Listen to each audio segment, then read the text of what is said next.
From the Auburn Sports Network and Playfly Sports, Auburn baseball is on the air. Exclusive game day coverage begins with the leadoff show. Now, let's go out to the ballpark.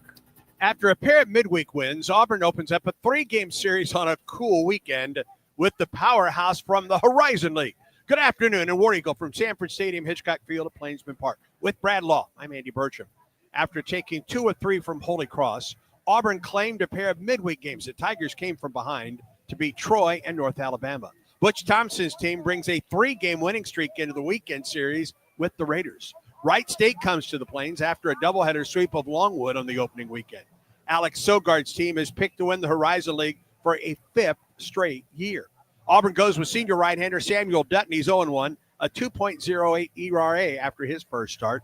Wright State counters with sophomore left-hander Griffin Page. He gave up 2 hits and no runs in 4 innings last weekend. When we return, the Butch Thompson pregame report. This is the Auburn Sports Network. Hey, batter. Spring is in full swing on the Plains for Auburn softball and baseball. Lock in your seats today for J.B. Moore Field and Plainsman Park on aubtix.com. Single game tickets start at only $12 and $15, with other ticket packages available for everyone in the Auburn family. Check out all the fun promotions and giveaways we have planned this season and head to aubtix.com or click tickets in the Auburn Athletics app to get yours today. War Eagle.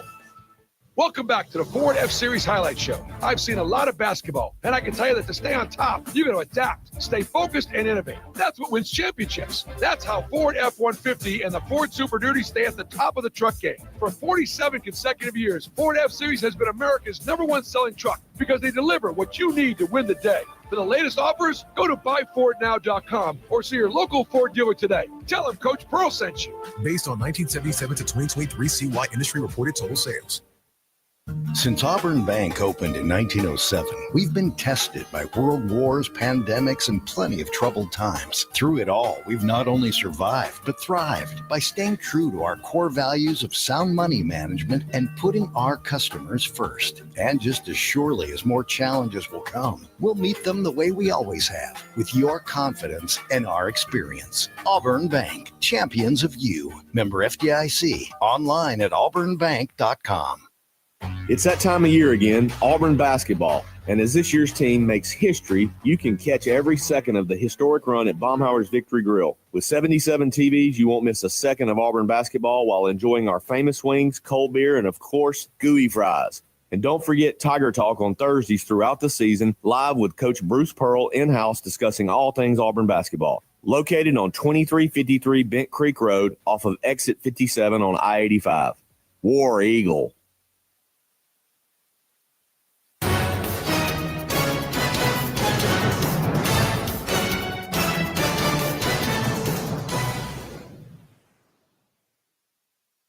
Game day coverage of Auburn baseball continues now with our exclusive pregame conversation with head coach Butch Thompson. You bring a bit of a winning streak in here this weekend with the Wright State Raiders. You know, we're just at the point where I think we've been talking for these first 5 games and, you know, can we get to win 5 today? And can I get these guys just focused in? They have no impact on tomorrow or Sunday, but we do have an impact on today's game. So let's put all our interest and hearts and souls into trying to a team that believes they can win, a team that has a track record of winning coming in here to Plainsman Park. A dramatic win on Tuesday, and in both wins this week were really good pitching, and especially out of the bullpen. Yep, quick turnaround. Tuesday was an awesome game for us to play early, a top 25 team, a really good team that could swing it. They punched us. I guess we punched each other back and then just played for basically 7 innings there and just kept breaking through, caught them being down 2 in the middle of the ball game. And then, you know, we talked about our hitters. When we hit the ball, the defense has got to stop us. And Bub Terrell, a freshman, pretty awesome to see.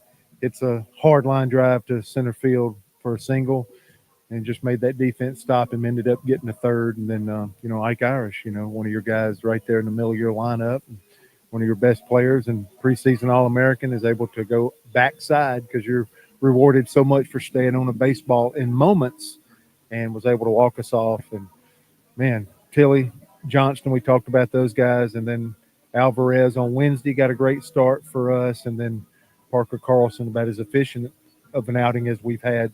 3 innings, 27 pitches, because that was a quick turnaround between Tuesday night and Wednesday afternoon. And now we got another series. The pitching did such a good job. Hopefully we got some good pitching for the front end of this series instead of playing double midweek. I think Wright State had the weather challenges like most of the country. They played a doubleheader last Friday, so I know they're kind of full reserve. They could pitch anybody on their pitching staff, and hopefully we have enough and fresh enough to get this series started right. What do you want to see out of Samuel Dutton here today, Coach?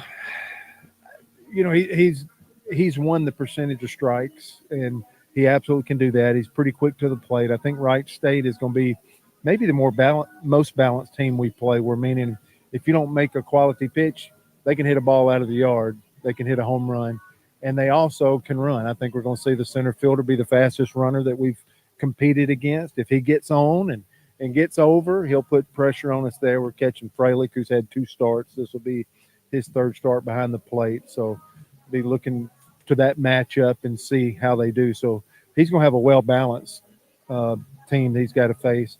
Fastball, slider. I think he threw 1 changeup in the outing, and he's been a reliever for his entire career. So hopefully can find the texturing points to get into a full start and use all the pitches that he has available to him today.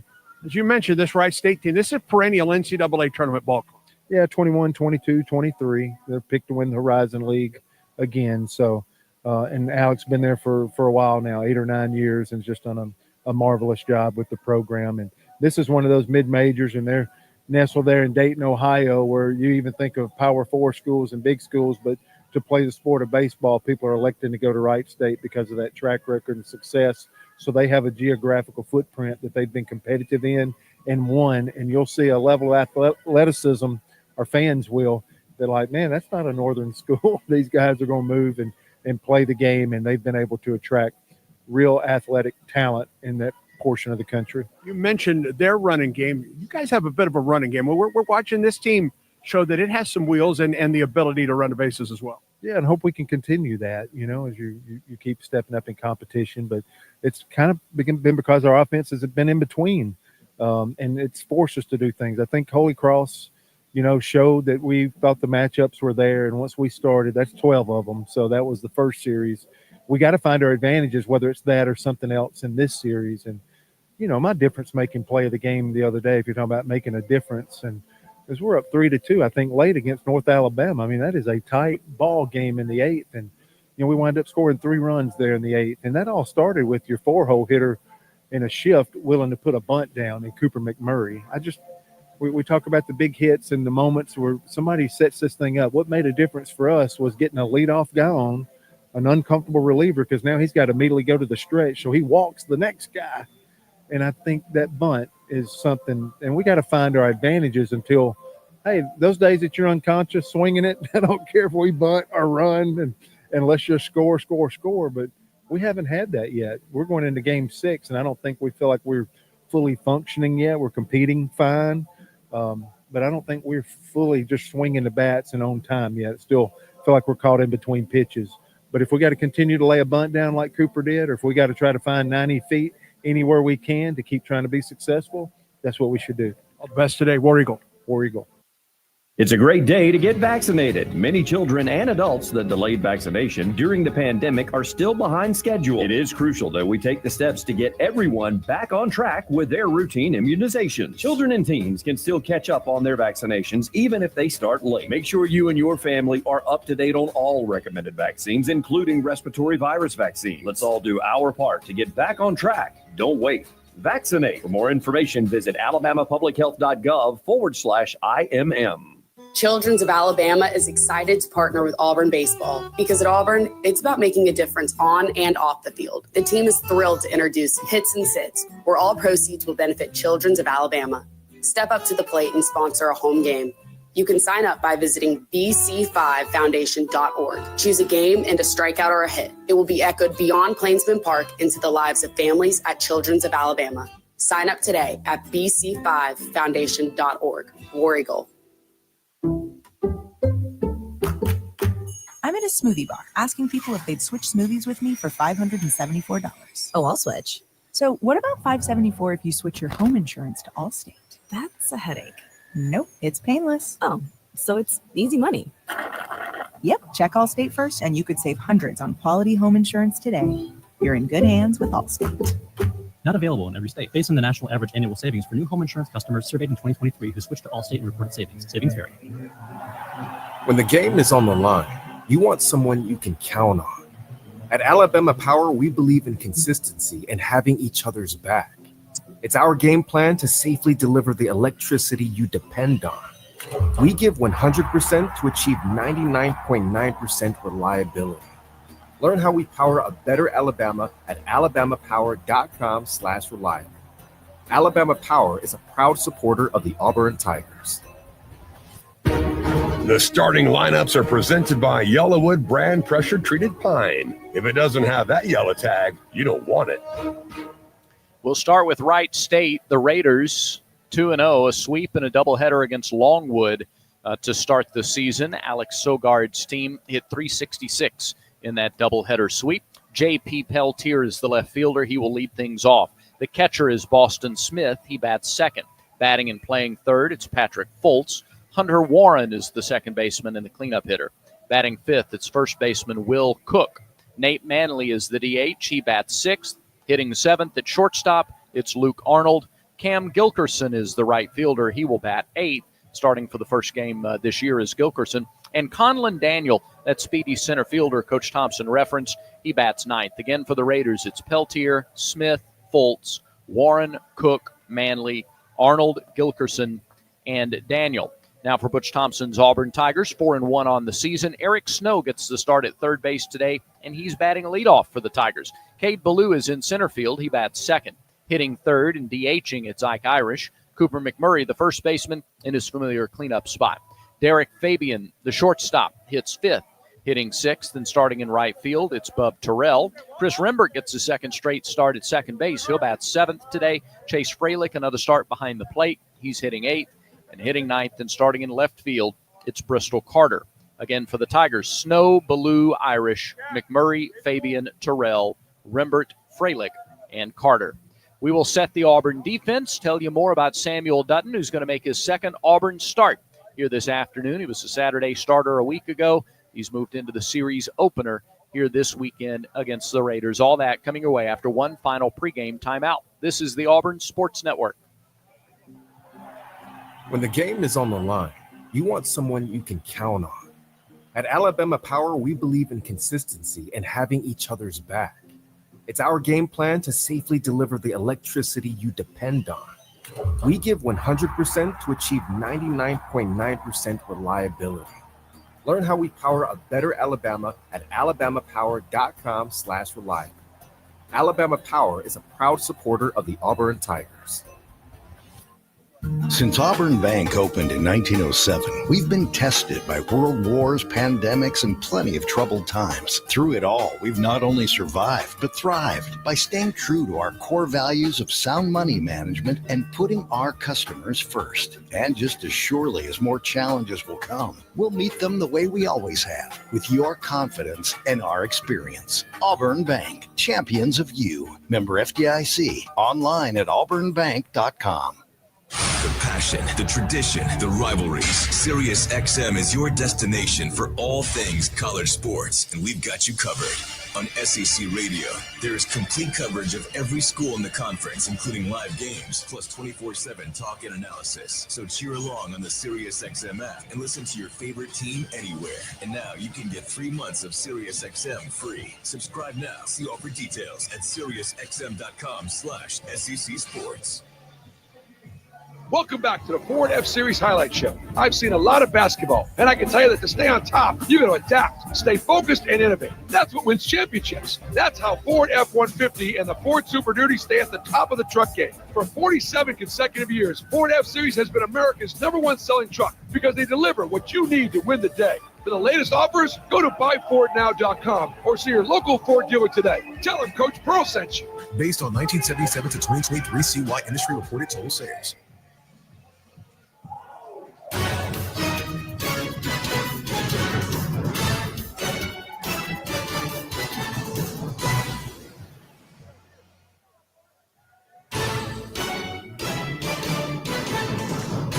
Exclusive play-by-play coverage of Auburn baseball is brought to you by the Alabama Department of Public Health. Don't wait. Vaccinate. Protect yourself and others by staying current on all recommended vaccines. Cook's Pest Control, keeping your home and business safe from pests and termites since 1928.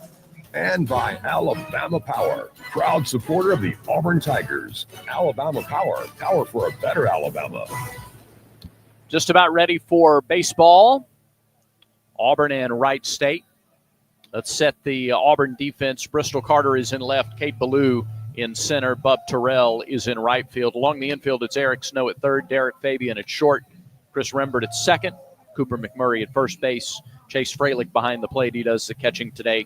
For Samuel Dutton, the Alabama native. He's from up in Southside. He's a transfer from LSU. Took the loss last Saturday. He's 0-1 on the year. Earned run average of 2.08.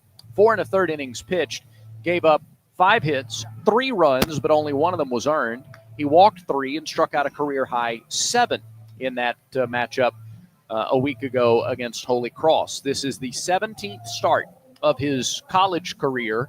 So including what he did at LSU, Dutton 91 innings, 115 hits, 59 earned runs, 28 walks, and 83 strikeouts. Dutton to face Peltier, Smith, and Fultz. Before we continue, nope, we're at the bottom of the hour, so we don't need to stop and do that. Instead, let's just turn it over. That is called muscle memory. Let's turn it over to the voice of the Tigers, Andy Burcham, to get you going on a chilly Friday afternoon. Indeed it is, and the first pitch weather forecast brought to you by Blue Moon. Everything becomes brighter when you sip their Belgian-style wheat ale. It's crafted with Valencia orange peel and coriander. Plus, try the new Blue Moon Light and Blue Moon non-alcoholic. Check your local store for Blue Moon. Made brighter. Celebrate responsibly. 2025 Blue Moon Brewing Company, Golden, Colorado. At game time, 46 degrees, wind out of the northeast, 7 miles per hour, and partly cloudy skies overhead. Wright State 2-0 on the week after a doubleheader sweep of Longwood. And Samuel Dutton ready to throw the first pitch against J.P. Peltier. And the first pitch is a fastball that misses high. Brandon Cooper behind the plate, Derek Molika at first, Joseph Smith at second, and Michael Durantes down at third. The umpiring crew here today. Wind in the 1-0 from Dutton, fouled back on a fastball at 91. Peltier hitting .417, a homer, 4 runs batted in. The top 5 in the order. Well, he's the lowest of the top 5 in the order, hitting .417 after 2 ball games. A ball and a strike to Peltier. Long look in for Dutton.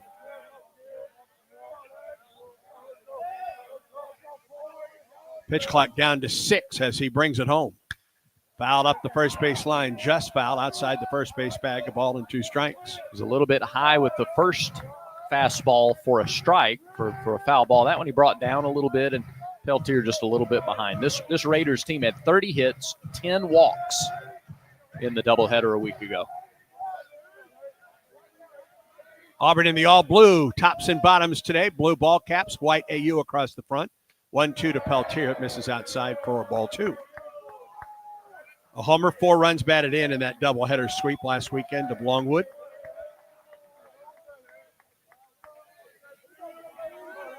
Big breath by Dutton to the pitch. Got him swinging with a fastball.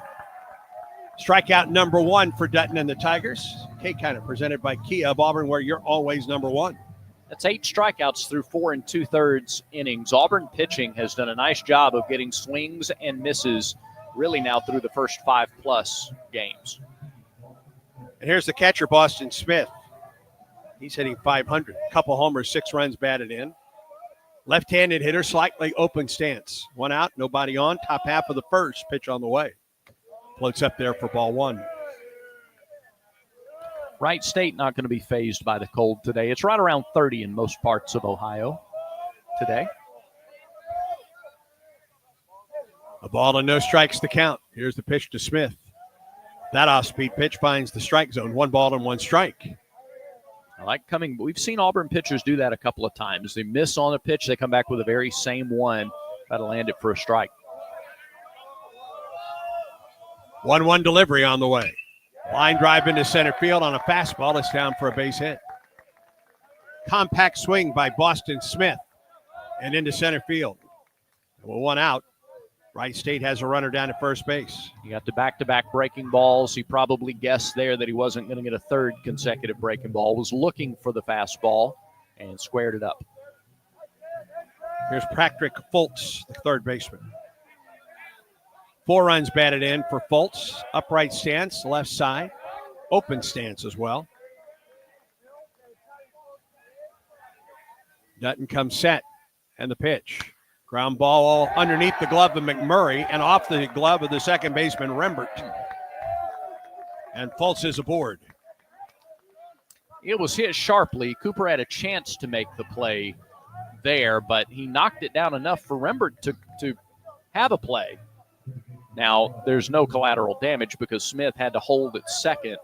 So it's first and second either way there. This is a Wright State team that hit into 4 double plays in 2 games last week.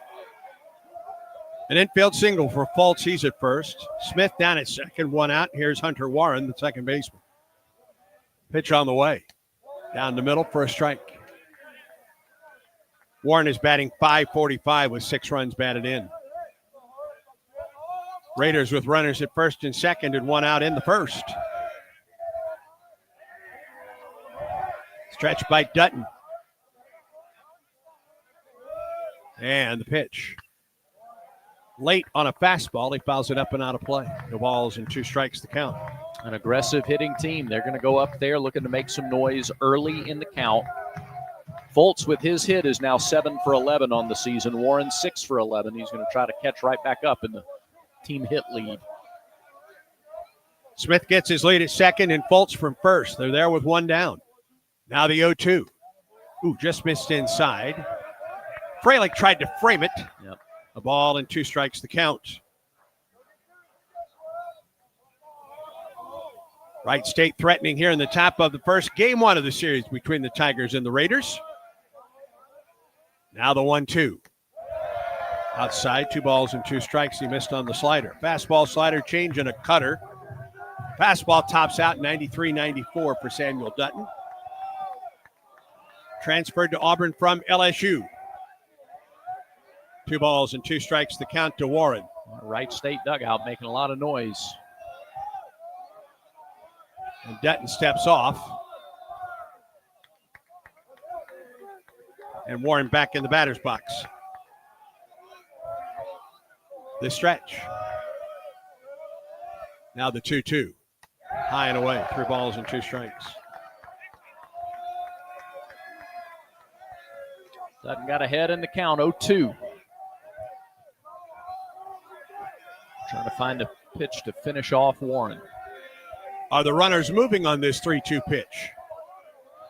They are not. Swing, and he got it in on the hands, and Warren fouled it back. Spoiled a pretty good pitch, in on the hands and a little bit up. That's the cleanup hitter. And the RBI leader. He has 6. Runners at first and second with 1 out. And a throw back to second base. Rembert, the second baseman, behind the runner, but not in time to get Boston Smith. This starting lineup has 4 stolen bases in 5 attempts this season. 3-2 pitch. Upstairs, ball 4, and the bases are loaded.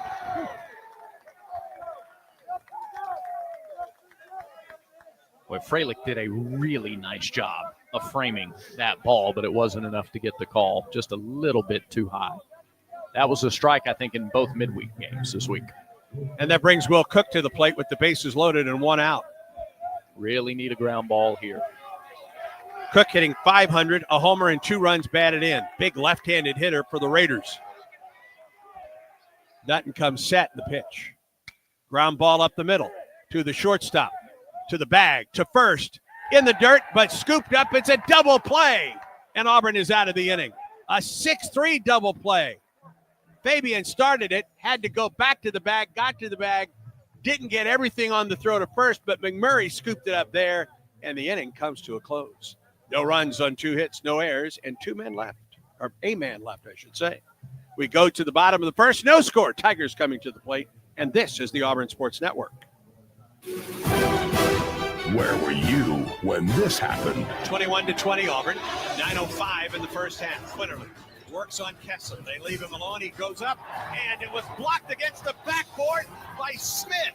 The other way, Jabari, free throw line, down the lane with the left hand. Good. My goodness, from coast to coast, Jabari Smith. Don't miss the next heart-pounding moment on the Auburn Sports Network.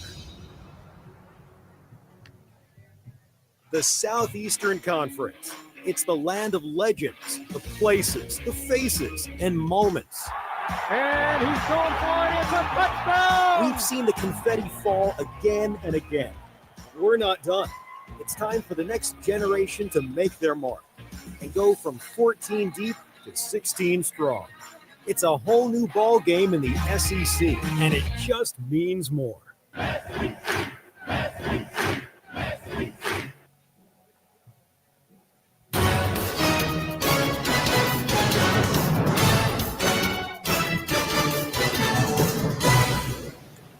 Crowd continuing to file in. It will be a slower arriving and filling crowd, a little bit because of the weather, but also the 2:30 game time. I think a pretty smart decision to move this to a 2:30 game with even cooler temperatures coming once the sun goes down. So all in all, a lot of sunshine and not a terrible day to come in, watch a 4-1 baseball team, try to get the series off on the right foot. A couple of hits and a walk.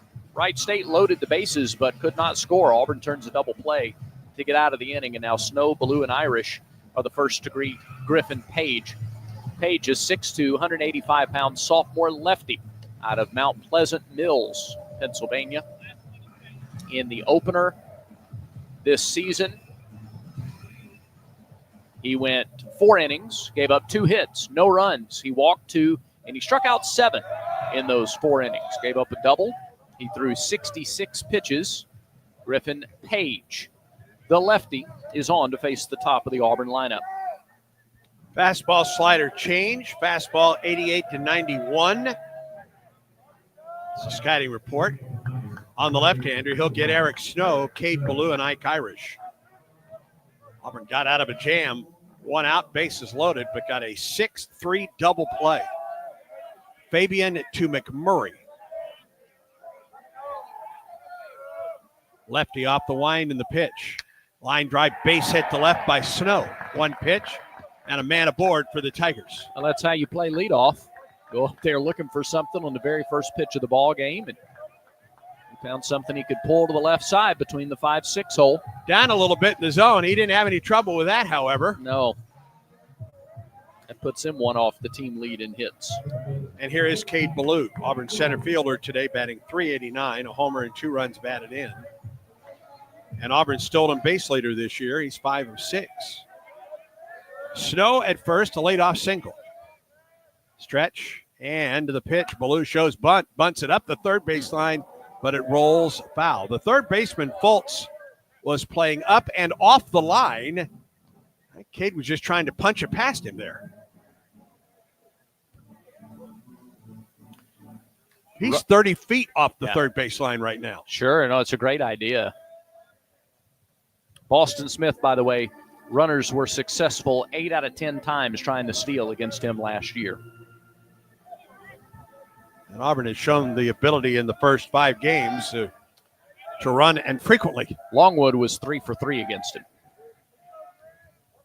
0-1 the count to Ballou. Here's the pitch. Cade takes a fastball up a little bit. 1 ball and 1 strike to the Auburn center field.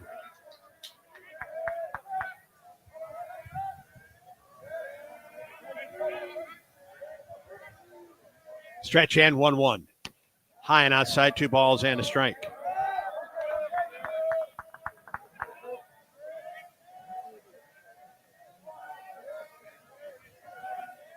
Snow at first, gets his lead. Now the 2-1. Ballou swings through the fastball. 2 balls and 2 strikes. Fastball going to be in the upper 80s to low 90s. The changeup hovering right there around 80. See what he goes to here with 2 strikes. 2-2 pitch. upstairs. 3 balls and 2 strikes now to Ballou. Ike Irish waits on deck for the Tigers. He got a swing and miss with a changeup 2 pitches ago. And a full count now to Ballou. The pitch. Runner goes. Line drive into left field. It's a blooper. It's down for a hit. Snow is on his way to third. He's there without a throw. And Auburn has runners at the corners on the 3-2 hit and run, base hit by Ballou. They trust what Ballou can do with the bat in his hand. And he didn't try to pull or drive that. He took it where it was pitched, sent it into left field. He goes opposite field very well. And sending the runner there got Auburn an extra 90 feet to get Snow from second to third. Yeah, it didn't break stride as he got around third base, or around second base. It was not a hard hit ball, a little blooper out there. But getting the runner going, and Auburn has runners at the corners and nobody out. And your best base stealer now at first, and Irish at the plate. Boy, does Auburn have some options offensively right here. Batting .235, no homers, 3 runs batted in for the preseason All-American, Ike Irish. Stretch. And a throw to first, and Ballou dives back safely. Irish with the game winner on Tuesday night.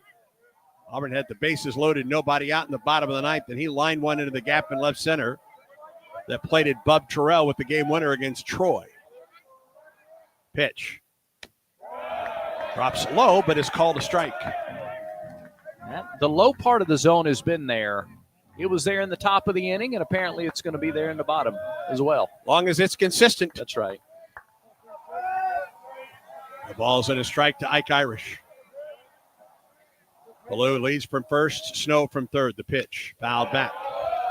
Ike never gets cheated on a swing. He's only 4 for 17 to start the year, but boy, of the 13 that haven't been hits, probably 4 or 5 have been just rockets right at somebody.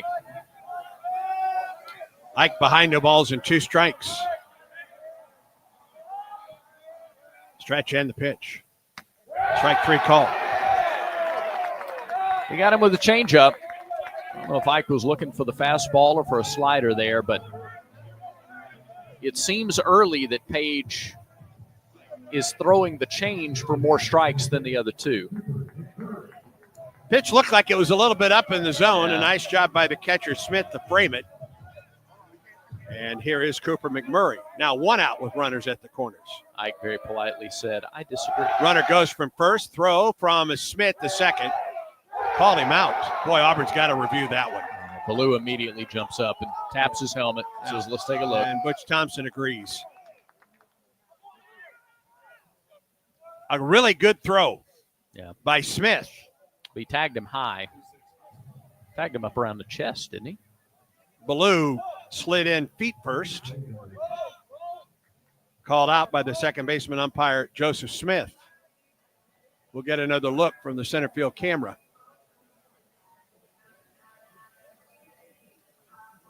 And he's safe. Yeah. I don't think he came off the bag at all. No, especially not when there was contact.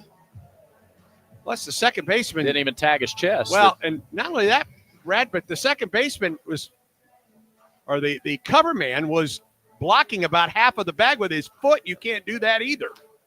This should come back as safe.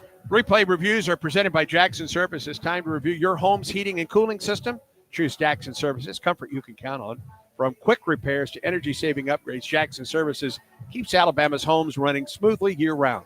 Visit JacksonServicesCo.com. Jackson Services, official carrier, authorized dealer. An official carrier, authorized dealer. These are authorized to deal carrier. That's indeed they can. Not just anybody can do that. No, but an authorized dealer, you gotta like be Jackson Services right. can. You got to be authorized. Yeah, sure. They continue to look this over. I'm not sure. The review that we had from center field makes it pretty easy, but we've been wrong embarrassingly an embarrassing amount of time on this.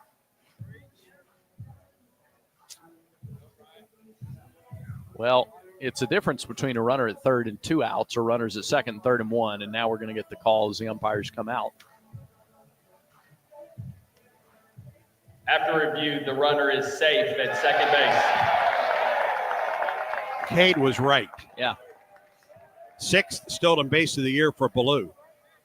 Coach Thompson talked last night on Tiger Talk about going 3 for 3 in one of the Holy Cross games, and didn't know if he'd ever gone 3 for 3 in reviews, and that there are certain players you trust them right away. Right. Other players you don't. Not so much. Yeah. It was ball 1 to McMurray. Now 2nd and 3rd with 1 out in the inning. The stretch and the pitch. Cooper takes it low.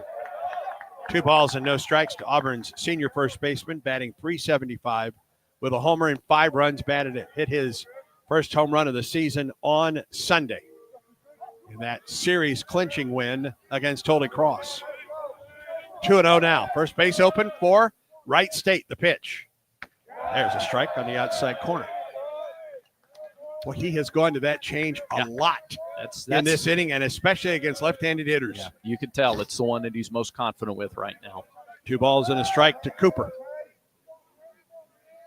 Here's the pitch. Swing and a miss at another change. Cooper waited on that one, too.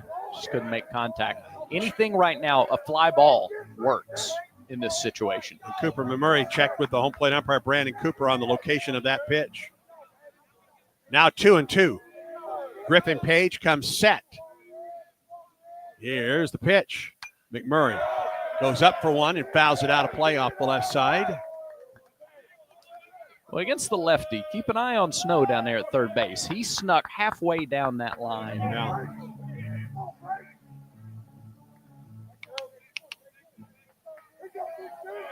Another 2-2 pitch to McMurray. 2nd and 3rd, 1 out for Auburn in the first. Pitch. Line drive, base hit up the middle. Here comes Snow. He will score. Ballou around third. He's going to try to score. The throw is up the line, and the Tigers lead 2-0 on the 2-run single by Cooper McMurray. I think he got another changeup, Brad. Yeah, I think so, too. He measured him, waited on it, timed it up, laced it almost right back up the middle. Clutch hitting, another 2 RBIs for McMurray. He's up to 7 on the year. And that stolen base, stolen base by Ballou, and the hit and run that Ballou is at the plate allows Auburn to plate 2 runs on that base hit. And with 1 out, 2 home, here is Derek Fabian. Page off the stretch. And the pitch home. Missed outside, ball 1.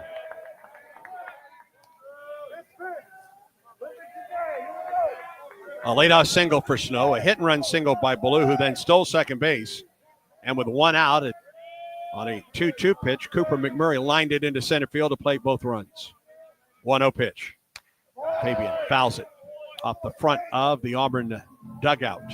Going back and looking again at a replay of the pitch, I think Page was trying to get it to the outside corner, and he didn't get it there. He left it over the plate. Yeah. And we know that McMurray can cover just about anywhere on the plate. It's just part of his game. Here's the 1-1. Fabian takes the strike. Brought up by the catcher, Boston Smith. Nice job to frame it. 1-2 the count to Derek Fabian. Getting ahead of the hitters hasn't been a problem for Griffin Page. But he's given up 3 base hits in the inning thus far, and Auburn leads 2-0. The 1-2. Inside and low. 2 balls and 2 strikes to the Auburn shortstop. Batting .444. A homer in the Troy game. A first inning 3-run Oppo Taco for Derek Fabian. Also has 3 stolen bases on the year. 2-2 pitch. Fabian lines it fair over the third baseman and down near the corner. Around second base, McMurray. He will hold up there.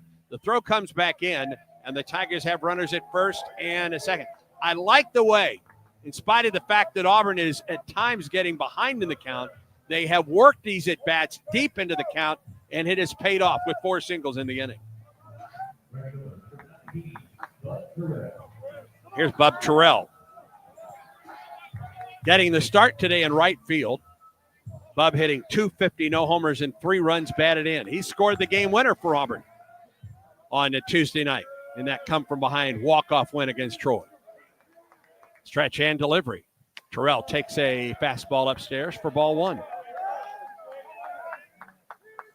From up here, it is tough watching it come out of his hand to pick up the changeup as opposed to the fastball from Griffin Page. That was a fastball that missed high. There's such a speed. I mean, it's a 10-mile-an-hour It is. difference. But coming out of his hand, it's tough to pick up. That's right. And everybody on the mound right now for the infield and the coaching staff, or a coach for Wright State. Runners at first and second, one out. 2 runs home for Auburn here in the first. A ball and no strikes to Bub Terrell. Auburn scored 3 in the 8th inning against North Alabama, had 6 runs on 9 hits in that game Wednesday. Really good to see the offense come out and right out of the gates today produce. Page up the stretch. Here's the pitch to Terrell.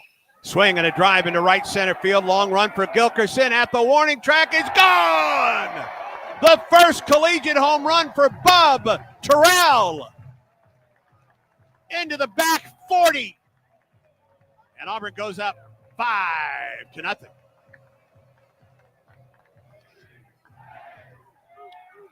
Buddy, I'm going to tell you, that was a smooth swing to get over the right center field wall, too. An easy-looking swing.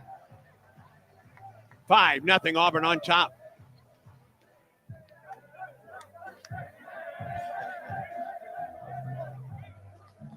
How about that smile? That's a happy Terrell. freshman, isn't it? Uh-huh. He's now 4 of his last 8, by the way. Right. 5-0 Auburn. 1 out. Here's Chris Rembert. First pitch to him. Fastball in there for a strike. Speaking of freshmen hitting their first collegiate home runs, he did so against North Alabama on Wednesday to dead center. Off the batter's eye. That's right. A 1 pitch. Swing and a miss. Trying to make it 2. No balls and 2 strikes to Rembert. Getting the start today for Auburn at second base. Now the 0-2 pitch. Rembert goes after a high fastball and comes up empty. Nice job by Page to come back after giving up the 3-run homer. He gets a strikeout on 3 pitches to Rembert. It was kind of it was like a basketball heat check. Rembert smelled a little blood in the water there and got uber aggressive. 2 down in the inning. Here's the catcher, Chase Freilich. Batting .333 with a homer and 2 runs batted in. First pitch to Freilich. Inside corner for a strike. Freilich hit his first collegiate home run here Sunday. A bomb to right on top of the Performance Center. Now the 0-1. Strike 2. I don't think he agreed with either one of those. Yeah. There's only so much he can say, though, because he wants the same call for his pitcher. That's the smart thing to do. No balls and 2 strikes to Freilich. The pitch.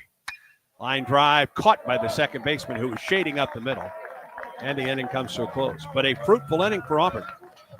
5 runs on 5 base hits, no errors, and no one left. We're through 1 in the series opener between Auburn and Wright State. Tigers 5, Raiders nothing. Auburn baseball continues in a moment. Strike out ants, termites, and other pests with a call to Cook's Pest Control. Cook's proven pest control methods and superior termite control system keep your home safe and are backed by a 110% satisfaction guarantee. As the weather gets warmer, your spring cleaning isn't done until you call the official pest control partner of the Auburn Tigers, Cook's Pest Control. Looky, looky, looky, here comes Cookie, Cook's Pest Control. You've created a comfortable home office. Now let Carrier provide the cash bonus. For a limited time, you can claim up to $1,550 in cool cash rebates on a qualified Carrier home comfort system. There's never been a better time to upgrade to year-round premium comfort and energy savings. Carrier, turn to the experts.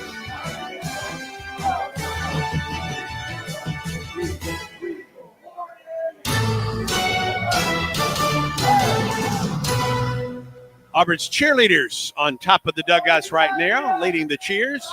After Auburn scored 5 runs in the bottom of the first, we'll see these cheerleaders tomorrow. at Neville Arena when Auburn plays host to Georgia. Auburn goes for the sweep against the Bulldogs tomorrow at 3:05-ish. Yeah.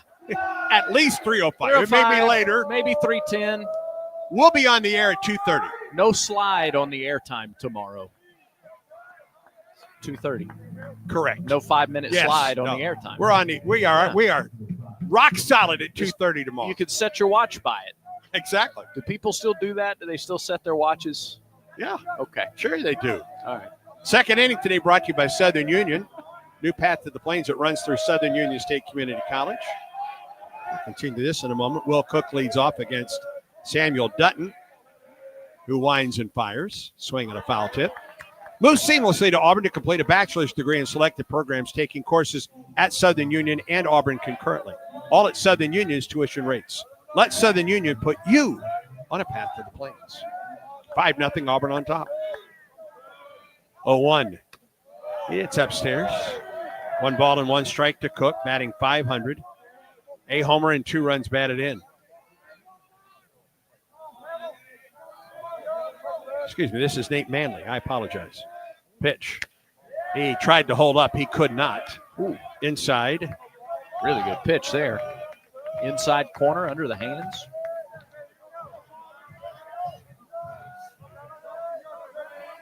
One ball and 2 strikes to Manley. Wind and delivery.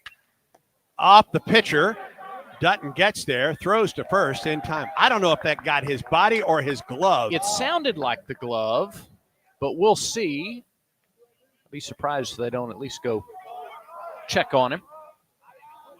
While they check on the pitcher and the baseball, let's pause 10 seconds for station identification on the Auburn Sports Network.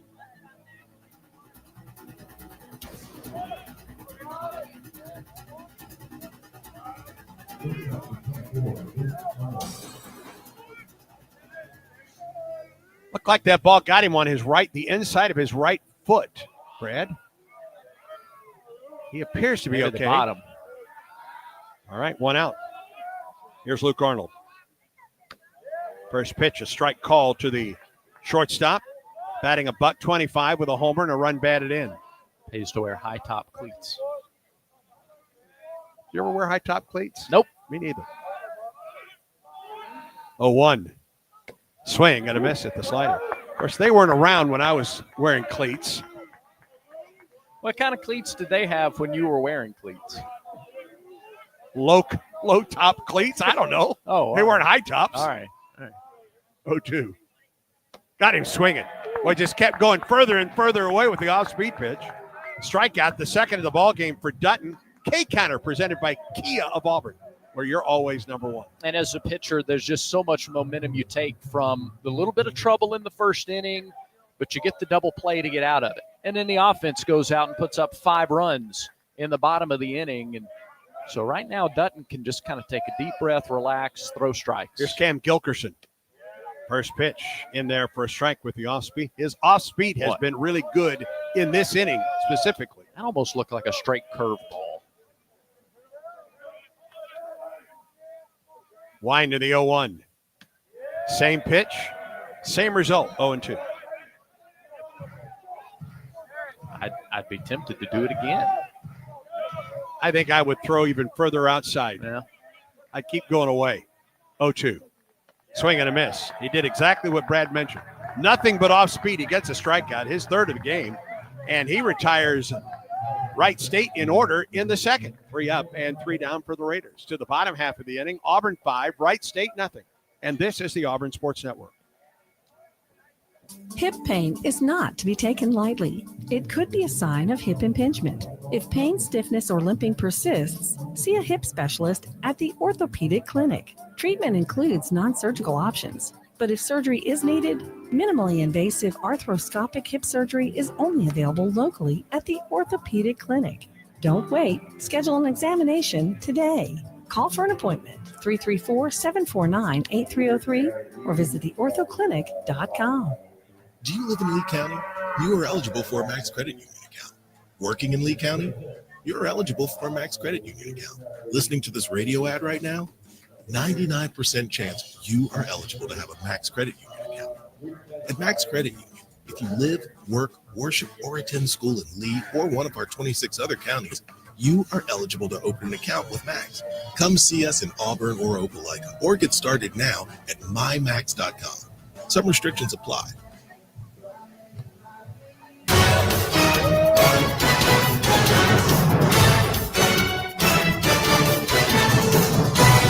Five runs on 5 hits for Auburn in the bottom of the first. Then Samuel Dutton went out and set down Wright State in order.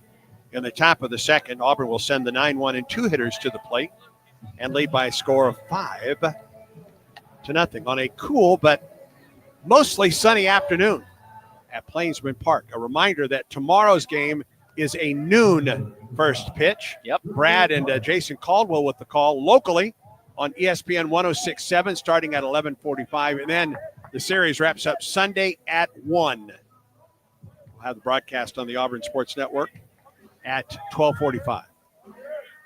Here's Carter Bristol to lead it off for the Tigers in the 9-hole and playing left field for Auburn, batting .238 on the campaign. The pitch, swing and a miss.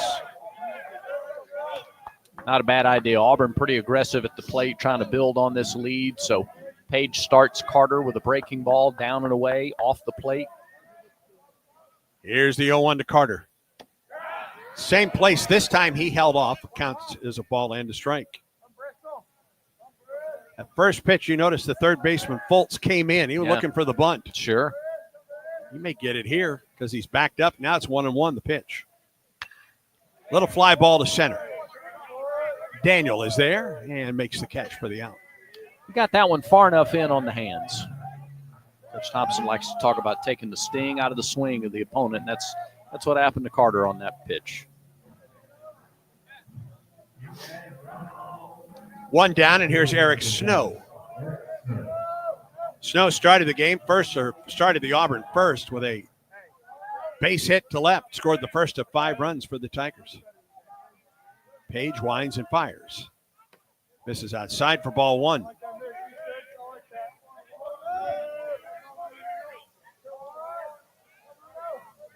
Outfield play Snow to pull just a bit the pitch. High ball 2.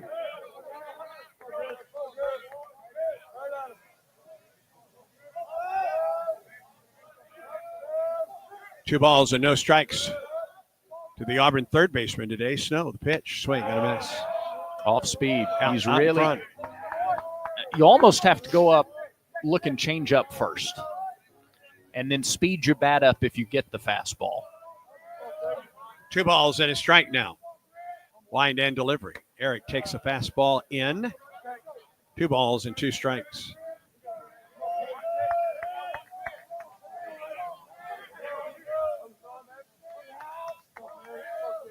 Wind and delivery. Eric chopped one to the third base side. Pitcher over, gets it, throws to first, low, and in time. First baseman was able to keep his foot on the bag.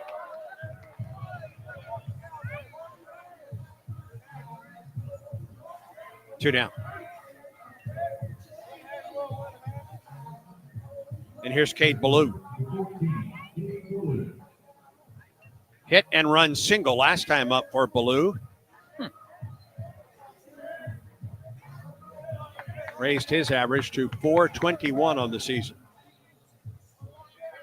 A homer, a couple runs batted in. 2 down, nobody on for Auburn. Ballou shows bunt, takes it low. Ball and no strikes. Irish in the on-deck circle, outside the on-deck circle. The Raiders pitching coach is Joe Smith. 1-0. Up and out of play off the left side by Ballou. I like their approach. I mean, I understand the plan. I understand the way they're pitching Auburn hitters. Tigers have just done a good job against it. Joe Smith played in the major leagues for 15 years. He's married to Allie LaForce. Really? Yes. Oh. 1-1. Low and away. 2-1.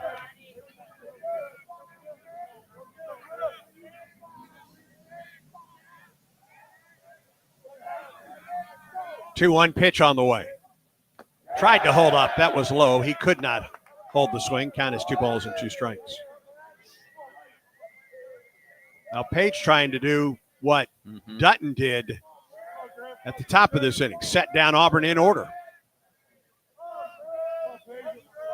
2-2 pitch to Ballou. Line drive off the glove of the second baseman and into right field, and Ballou is 2 for 2.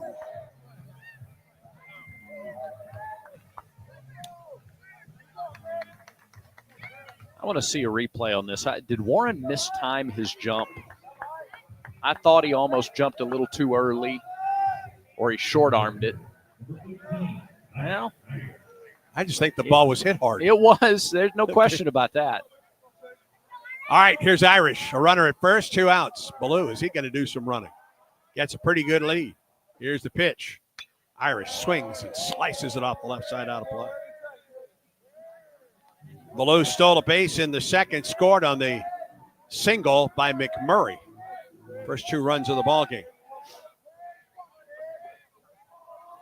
No balls and a strike to Ike Irish. Pitch way outside, 1-1 count.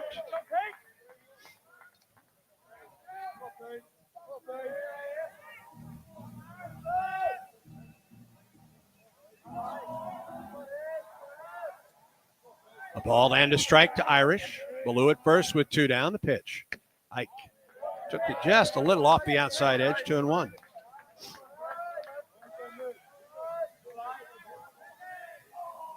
Five nothing Auburn leads. 2 outs, 1 on for Auburn. We're in the bottom of the second. Stretching the 2-1, runner goes. Swing and a foul back by Irish. 3rd multi-hit game of the season for Cade Ballou. 7th multi-hit game of his Auburn career. A freshman All-SEC a year ago, and he has picked up right where he left off. 4 multi-hit games last year, 3 already this year. Yeah. He was running on 2-1. Is he going on 2-2? Nope, the pitch. High and away. He'll be running on 3-2.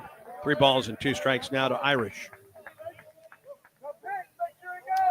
Do we see Page give him a toss at first here? Yeah, that's a good thought. I think if you're Irish, you got to look change up first. Big lead for Ballou at first. Long set by Page and a throw over, and Ballou is back. Trying to keep Ballou as close as he can at first with 2 outs and a 3-2 count. Page off the stretch. There goes the runner, the 3-2. Inside, it's a 2-out walk. First and second with 2 down for Cooper McMurray. A 2 RBI single in the first for McMurray. That gives him 7 RBIs on the season.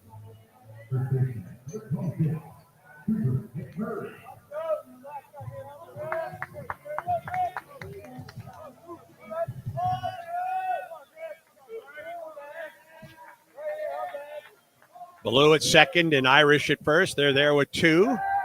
And a throw back to second base. Sends Ballou back to the bag.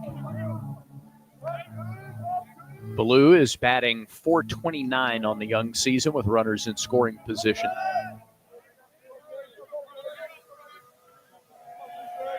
Stretch as Ballou gets his lead. The pitch. McMurray out of play off the left side. Cooper played in his 100th career game in an Auburn uniform on Wednesday. That Auburn win against North Alabama. 29 homers, now 112 runs batted in his Auburn career. Runners at first and second, 2 down in the inning. Stretch, 0-1 pitch. McMurray drives one down the right field line, curving into the corner. It is just foul. That would have cleared the bases. Well, Ballou was already home. Yeah. He was already at the plate. And Cooper was about a third of the way to second. Flying down the line.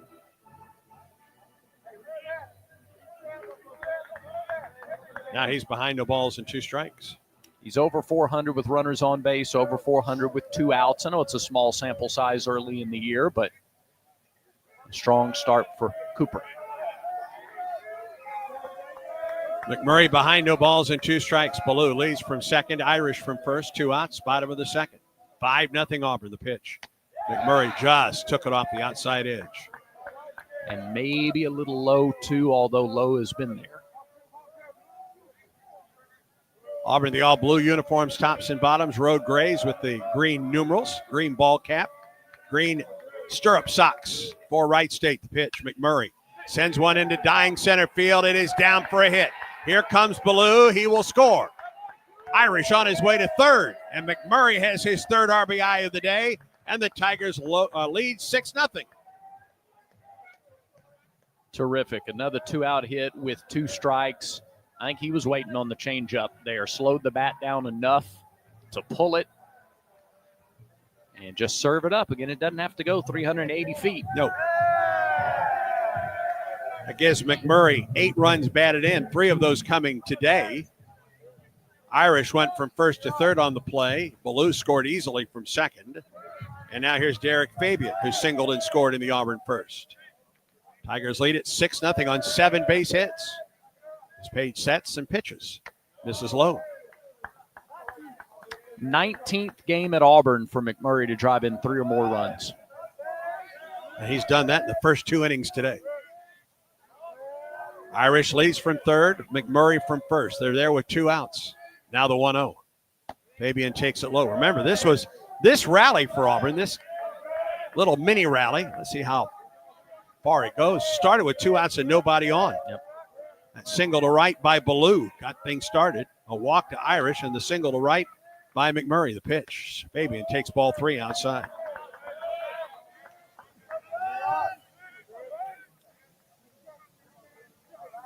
"55 pitches now for Page. He threw 66 in 4+ last week.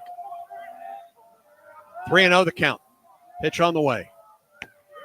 Fabian taking all the way. Takes a strike, 3-1.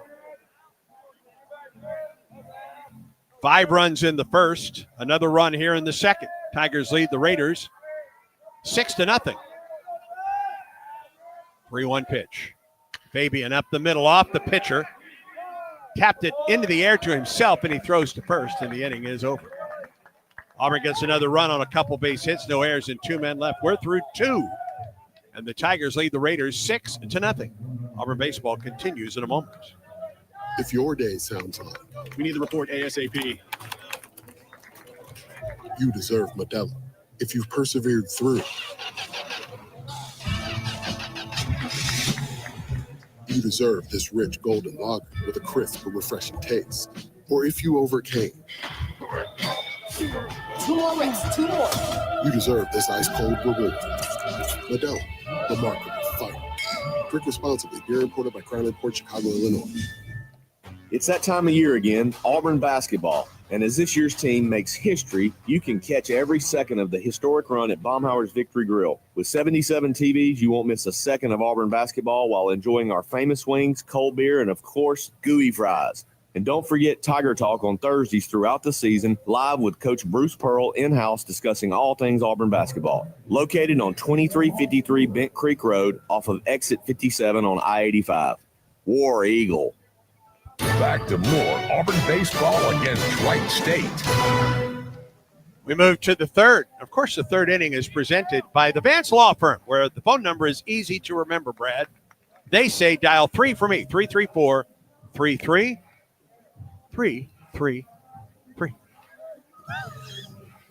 What was that number again? 334-333. Yes. 3333. Got it. I got it. Try to give it to you with a little flair. You did. You did. Here's Conlon Daniel to lead it off. 9-1 and 2 hitters for Wright State in the third. 27 pitches. Samuel Dunn was in some trouble in the first. Bases loaded with 1 out. Got a double play ball to get out of that inning unscathed, and then set down the Raiders in order in the second. Daniel hitting .375 on the campaign. Winding the pitch from Dutton up the middle to the shortstop, to his knees, to first, pulled McMurray off the bag. That'll be a throwing error on Derek Fabian, who maybe rushed the throw a little bit too much. Well, Coach Thompson called Daniel maybe the fastest guy that they've seen so far this season. And McMurray was coming in at first, halfway expecting him to push a bunt up the right side. Fabian made a terrific play to get to the ball, and they'll give him a base hit. Okay. Well, I'm sure Daniel will take it. Yeah. And so will Fabian. And the pitch into J.P. Peltier is a strike. We'll see how quickly they want to try to run with Daniel. He has one stolen base in one attempt. But remember, they've only played 2 games. Right. And he has a magnificent lead at first base. The pitch. Peltier out in front of the slider. And he's behind 0-2. Well, you're not kidding. That's as big a lead as we've seen anybody get. No one has tried to run on Fralick this year. 0-2 pitch to Peltier on the way. Fastball that missed outside. The next pitch is the one to run on. They got the fastball there, 0-2. And in the chess match here, I think they're thinking something off speed. Auburn leads 6-0. A leadoff infield single for Daniel. He's at first. 1-2 to Peltier. Popped it up, out of play off the right side. A bluff by Daniel, but he was not going. And he got the slider. He got the slider down and away. Really good pitch by Dutton. That was about all Peltier could do with it. Dutton comes set. Stretching the pitch. Fastball up, popped down the right side. Does McMurray have room? He'll give way to Rembert, but it falls beyond the tarp and onto the netting down that right side. Rembert hit that tarp. Yes, he did. Pretty hard, too. That tarp does not move. The War Eagle tarp. That's what it says. I know. You're right. It's exactly what it is. Count remains a ball and 2 strikes to Peltier. Throw to first. Close, but safe. He didn't make it to the green bag. No.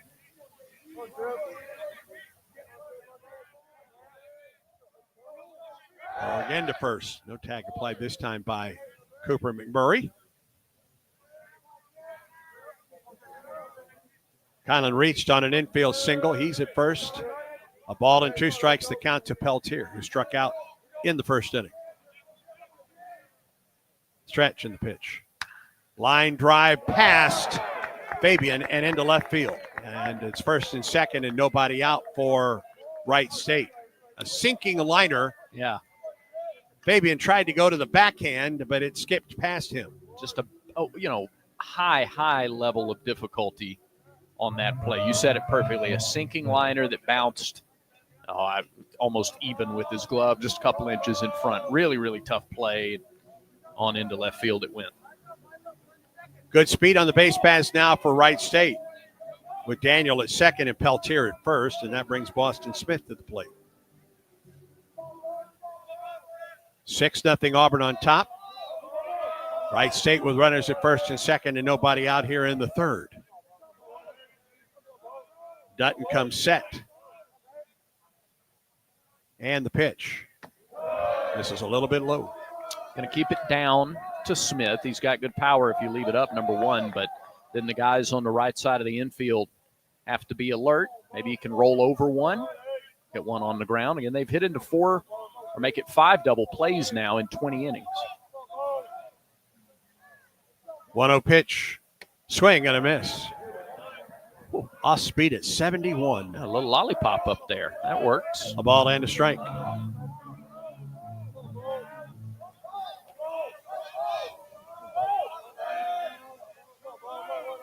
1-1 delivery. Smith out in front again. That was 69 miles an hour. Nice. Same pitch. Got the swing and the miss.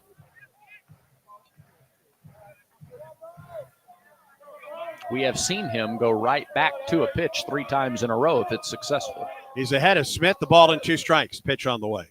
And he did it again. 3 straight pitches, 3 straight swings and misses by Smith. And that is the 4th strikeout for Dutton. The K-Counter presented by Kia of Auburn, where you're always number one.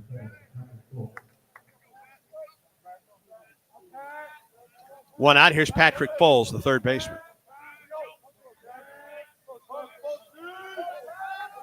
I guess that's the slider, but it's got a whole lot more north. It looks like just a standard curveball. Yeah. Pitch on the way. Swing and a miss. That was a fastball. Yeah. The fact that it's 69 to 71 miles an hour, I don't believe that's slider. Yeah, I think that's right. And we've seen the slider. Yeah.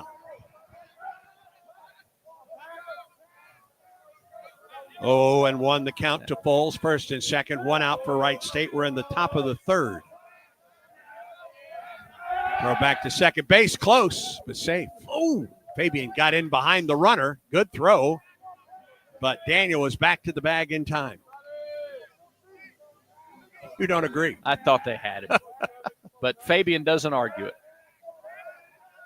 0-1 the count. Swing at a pitch that was down in the strike zone. It may have been the cutter. That was 84. No balls and 2 strikes. He's thrown him a fastball at 91. And then that one that was diving near the dirt at 84. After Fultz was on deck and watched 71, 69, and 71. No balls and 2 strikes the count.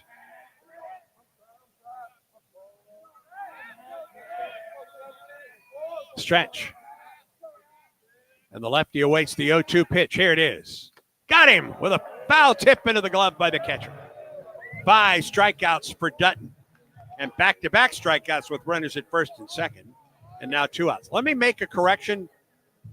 I said earlier that I didn't think it was his slider because the velocity was down. But according to the scouting report on Dutton, his slider is 76, 79. So that very well could have been his slider that we saw in that first strikeout of this inning. That may have been another one right there. He just threw it again, but Andy, that looks so much more like a standard 12-6 curve because the slider we've seen, it's got that right to left movement on it. Maybe we'll ask him about it postgame. Hunter Warren at the plate, 2 outs and 2 on. The 0-1. That was a fastball up and in. Moved him off the plate, 1-1 the count. Warren a walk back in the first. He loaded the bases, but Auburn got out of trouble with a 6-3 double play. Now first and second, 2 outs here in the third. Auburn on top by a score of 6-0. 1-1 to Warren, not made. A throw back to second base with Rembert, the second baseman, getting close to the bag. Warren out of Moline, Illinois, the Quad Cities area.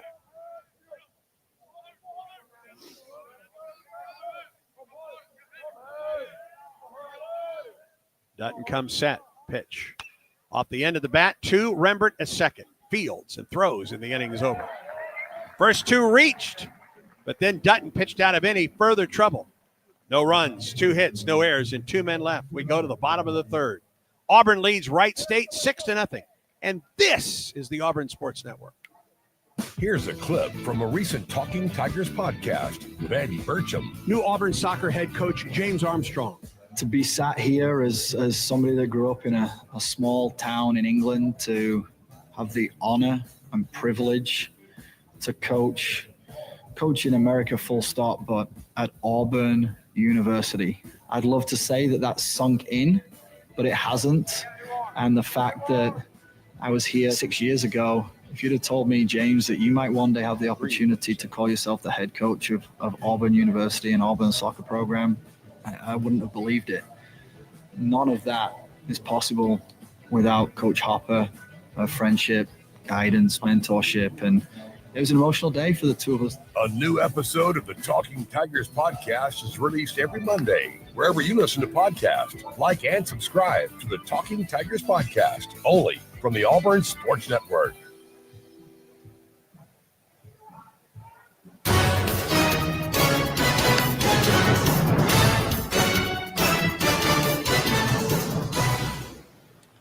New pitcher for Wright State as the Raiders make a Pepper Tree pitching change for a new level of taste. Tiger fans know it's got to be Pepper Tree.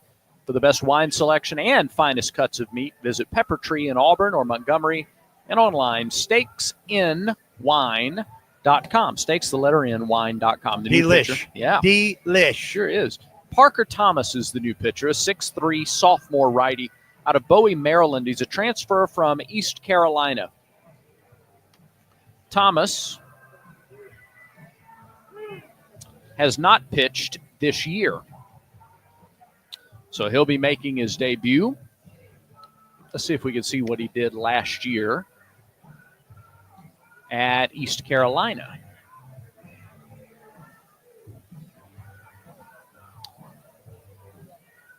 Last year for the Pirates, he had 2 appearances. Went an inning and 2/3, a walk, a strikeout, no hits or runs allowed. He threw 23 pitches all year. Didn't pitch before April 9th. Pitched April 9th, April 16th, and that was it for Parker Thomas. So still almost brand new to the college game. Not a lot of info to go on as the Tigers see the right-hander out of the bullpen.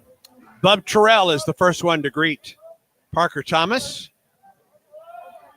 Lanky right-hander winds and fires, and Terrell takes the pitch low for ball 1. Bub Terrell hit his first home run in the third. In the first, it was a 3-run shot, 391 feet to right field, a 1-0.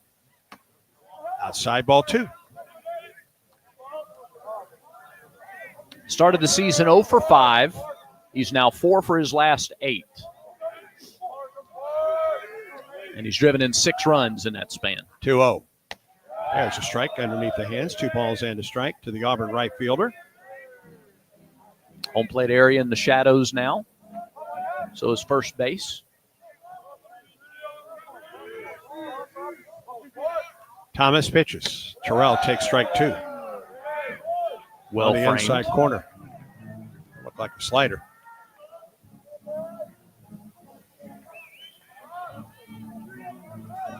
Fell behind 2-0. Now 2-2 to Bub. Here's the pitch. Terrell lines it to right field. A base hit. He's 2 for 2. Boy, just a missile. Yes, it was. Just a missile off of his bat. Yes, it was. And he's 5 for his last 9. You're good at math, Brad. Not as good as he is at hitting. Here's Chris Rembert. Strikeout victim in the first for the Tigers. Auburn starting second baseman.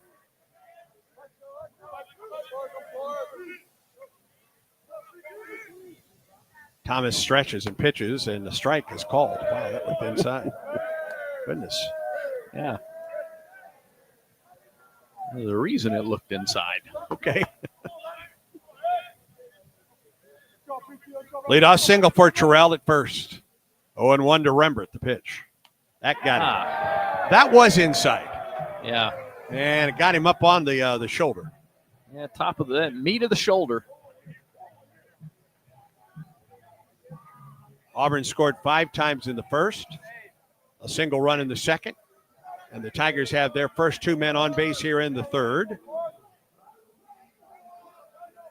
And that will bring Chase Freilich to the plate. Freilich, final out in the Auburn first inning with a line drive up the middle, but the second baseman, Warren, was shading that way and made the catch. Thomas stretches and pitches, and Freilich takes it on the outside corner for strike 1.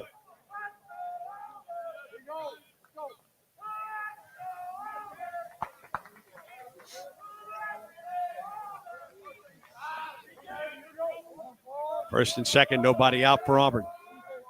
0-1 to Freilich. Here comes the pitch.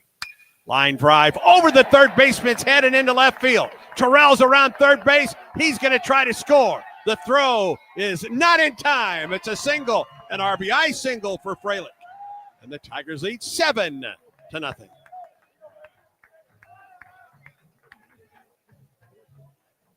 Carl Nonemaker never slowed down that go signal at third base. You trust Terrell. Once he gets going, he is just a steaming locomotive.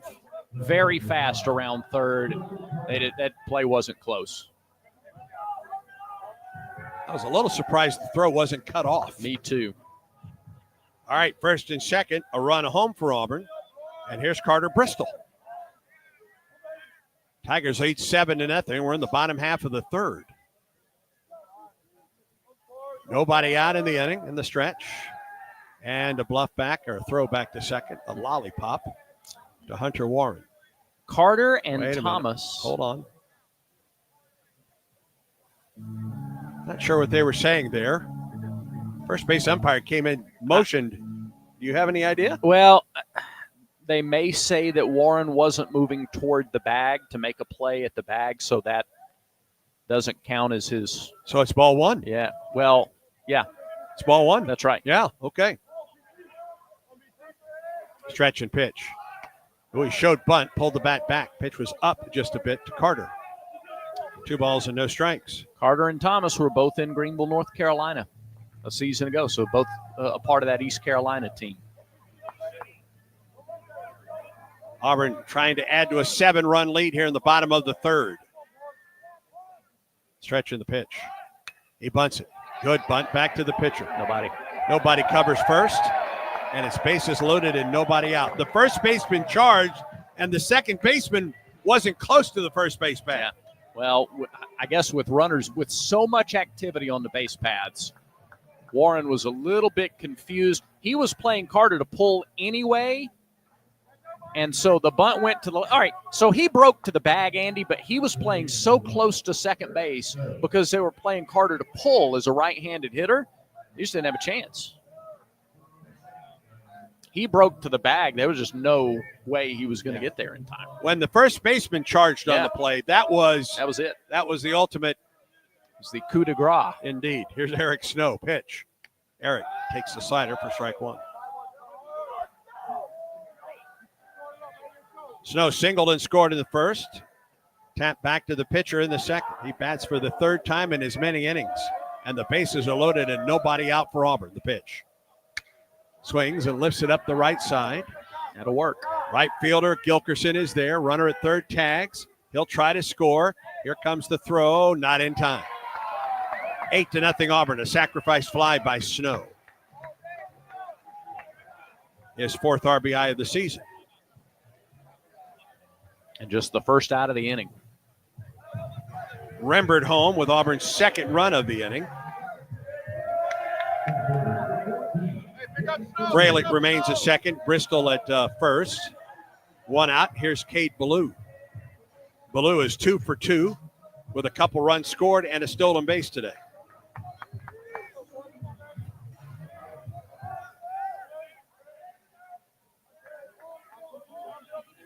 Freilich at second and Bristol at first. A run home for Auburn. We're in the bottom of the third. 1 out. And the pitch. Ballou down the right field line, butt curving, foul. Had the distance, but he pulled it foul.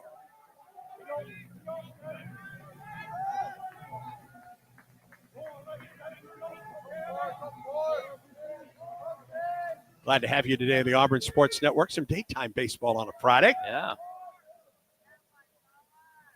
Ballou tries to hold up on a pitch up and out and appeal to third. He did not go. The Auburn Tigers app, Game Day app, are in the booth feed on YouTube. That app is where it is. If you like listening to these broadcasts, baseball, softball, men's hoops, women's hoops, this is the time of year for it. 1-1 count to Ballou. Chopper foul. Off the right side on front of the Wright State dugout. The Yellowwood scoreboard, Auburn softball playing in Madison at Toyota Field, trailing Louisiana Tech 4-1 as they go to the top of the 6th inning. 1 ball and 2 strikes to Cade Ballou. Here comes the pitch. Line drive up the right side off the screen. He took that one off of his shoe tops. Yeah. Thomas tried to sneak that slider in on the back foot.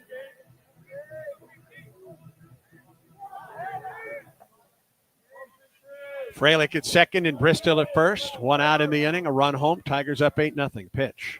High and away. 2 balls and 2 strikes to Cade Ballou, whose average is now at a robust .450.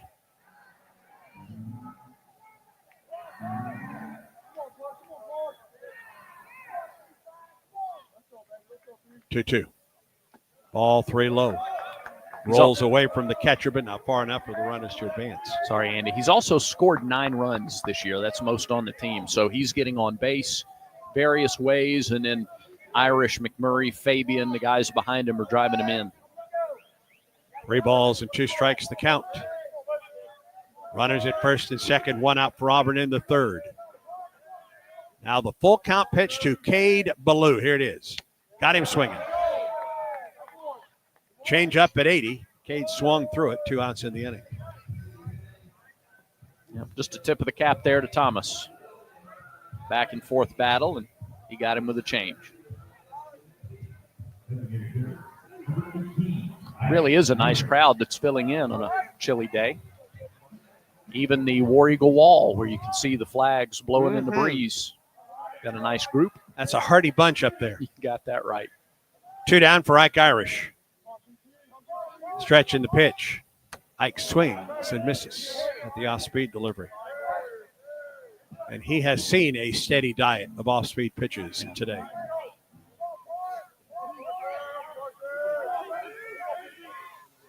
Now the 0-1. And there for strike 2. Again, off-speed at 80.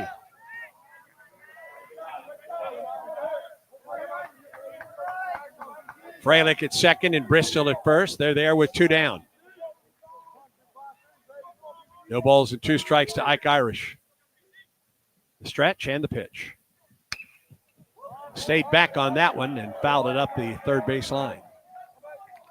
He has such strong hands, quick hands. To hold back on it, sometimes he has to get into a deeper crouch and just, you can see him measuring it and following it all the way home before he turns those hands over. 0-2 to Irish. Here comes the pitch. High and away with the fastball. A ball and 2 strikes to Ike. Looking for his first home run of the season. Has driven home 3. 0 for 1 with the strikeout today. Thomas comes set, the pitch. High and outside again. In this at-bat, he has been better with the off-speed stuff than his fastball. Well, it's like he's reluctant to make a mistake with the fastball anywhere middle in, and so he's missed badly with it. 2-2 to Ike. Stretch by Thomas. Here comes the pitch. Popped it up into left. Peltier near the line. Makes the catch, and the inning is over. Another run for Auburn in the inning. On 3 base hits, no errors, and 2 men left. We're through 3 at the ballpark. Auburn 8, Wright State nothing. Stay tuned, friends. Auburn baseball continues in a moment. O'Reilly. Check engine light on? Take the guesswork out of your check engine light with O'Reilly Veriscan. It's free and provides a report with solutions based on over 650 million vehicle scans verified by ASE certified master technicians. And if you need help, we can recommend a shop for you. Ask for O'Reilly Veriscan today. O'Reilly Auto Parts. This is a story of the one. As a maintenance specialist for university housing, he knows college students can major in wear and tear. Plus, housing so many students doesn't leave a lot of room to house all the supplies he needs. That's where Grainger comes in. With over 1 million industrial-grade products and fast, dependable delivery, Grainger carries the quality products he needs so he doesn't have to. From a new door hinge to a whole new faucet. Call, click Grainger.com, or just stop by. Grainger, for the ones who get it done. Back to the ballpark for more Auburn baseball. Top half of the fourth, Auburn on top 8-0. 5 in the first, a run in the second, 2 more in the third for the Tigers. Samuel Dutton is back to work for Auburn. No runs on 4 base hits, 5 strikeouts for Dutton. And he will get Will Cook, Nate Manley, and Luke Arnold in the Wright State fourth. With Brad Law, our studio producer today is one Jacob Hillman. On the call with us tomorrow for Auburn basketball as the Tigers play host to Georgia. Jeff Shearer in the booth as well. It's a cast of thousands, literally, in this booth. Will Cook, first man to face Dutton. First pitch to him. Fly ball into right center field with some carry. Ballou at the warning track. Just shy of the warning track, makes the catch for the first down. 45th pitch thrown by Dutton. One down, and here's Nate Manley. Manley led off the third, tapping it off of the foot of the pitcher. But Dutton was able to recover and throw him out at first base. DH hitting 182 on the year, couple hits. No home runs and an RBI. He bats, takes a fastball, maybe a bit up. 1 ball and no strikes to Manley.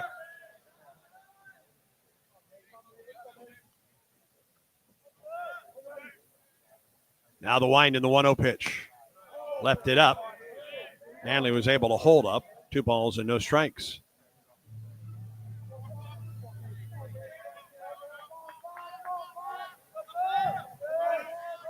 Samuel off the wind in the 2-0 pitch. There's a strike. One out, nobody on for Wright State in the 4th. Auburn leads 8-0. The 2-1 delivery. Ground ball up the middle. Underneath the glove of the second baseman Rembert, and Manley is aboard with a base hit.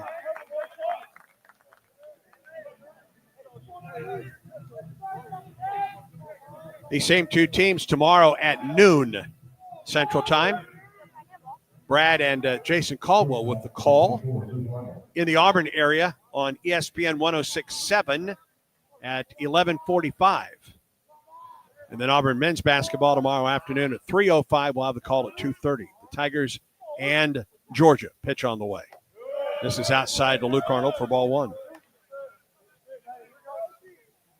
Arnold, one of the 5 strikeout victims on the day for Samuel Dutton.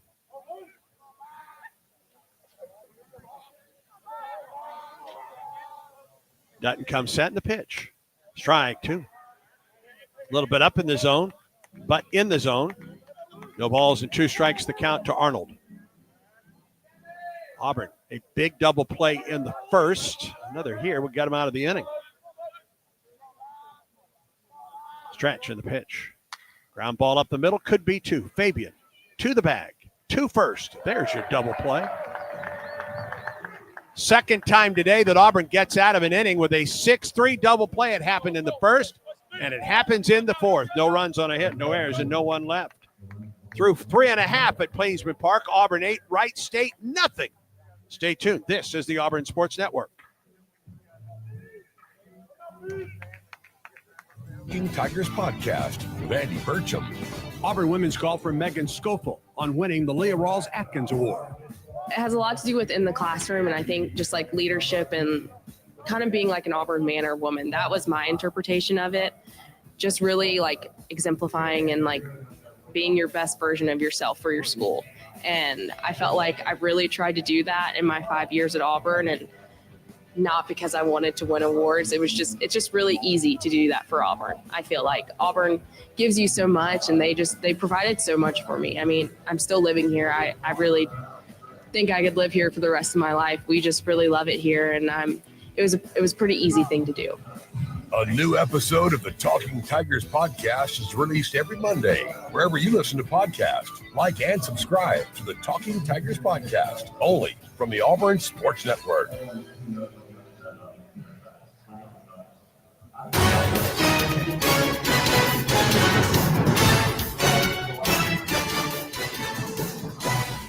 We start the bottom half of the 4th with a pepper tree call to the bullpen for Wright State.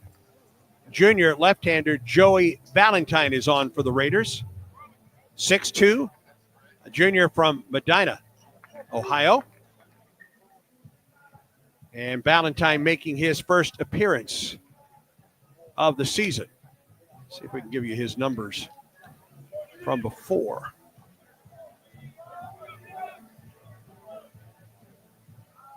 Started 2 games last year.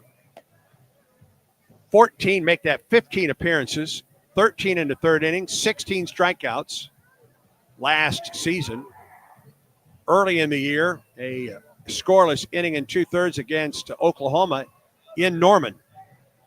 And he takes over for Parker Thomas, who gave up a couple runs in the Auburn third. We go to the bottom half of the fourth. Third pitcher of the day for the Raiders.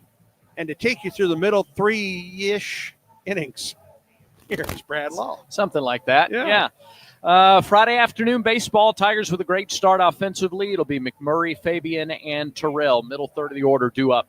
McMurray already 2 for 2. He's driven in 3 runs on a pair of singles. He has scored a run today for the Tigers. Auburn put a 5 spot on the board in the first, added 1 in the second, 2 in the third. See what they have up their sleeve here in the fourth.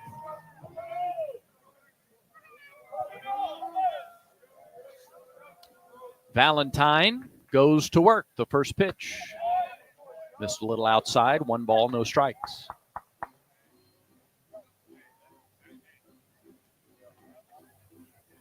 A 2-run single in the first and an RBI single in the second for McMurray. And the 1-0 pitch to him, off speed, in there for a strike. Evens up the count, 1-1. McMurray walked a couple of times last game against North Alabama, was 1 for 2, scored a run. Redshirt senior from Tulsa takes ball 2. Fastball in the upper 80s. It was a little bit low. 2-1 the count.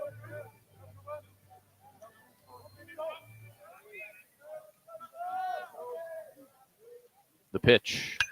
High fly ball, center field. Daniel camps under it and straight away center. Played him to pull, so he had to move to his right to make the catch. He does for the first out. And McMurray is retired for the first time. First outing of the year for Valentine, as Andy mentioned.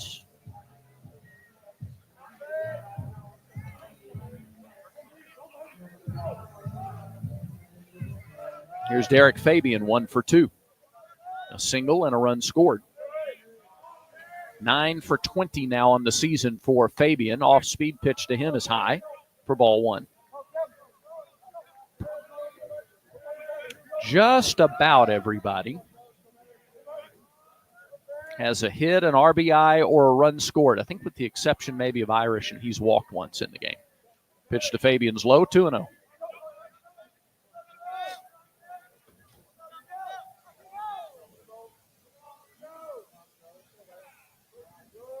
Valentine, a quick step wind, and then throws outside to Fabian. 3 balls, no strikes. I think Fabian's done enough, and in an 8-0 game, you give him a green light here if you want. They want to see some more strikes from Valentine, and he does there. Fastball at 88. 3-1 to the Auburn shortstop. Second year in the program. Butch Thompson on Tiger Talk last night said he's like a coach on the field. 3-1 pitch, hit him. Second batter, Wright State is hit. Valentine is upset with himself after that one. Derek is now a coach on the field with a bruise. Yeah.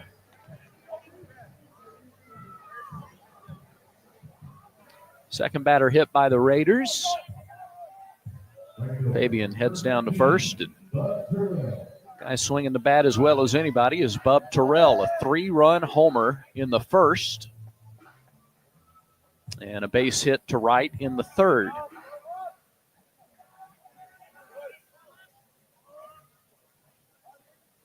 Open stance. The freshman takes ball 1 low.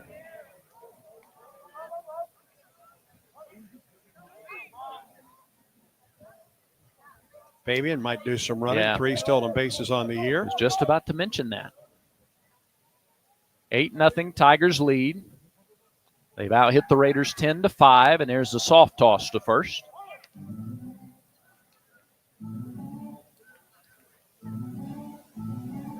And now time is called for a mound visit.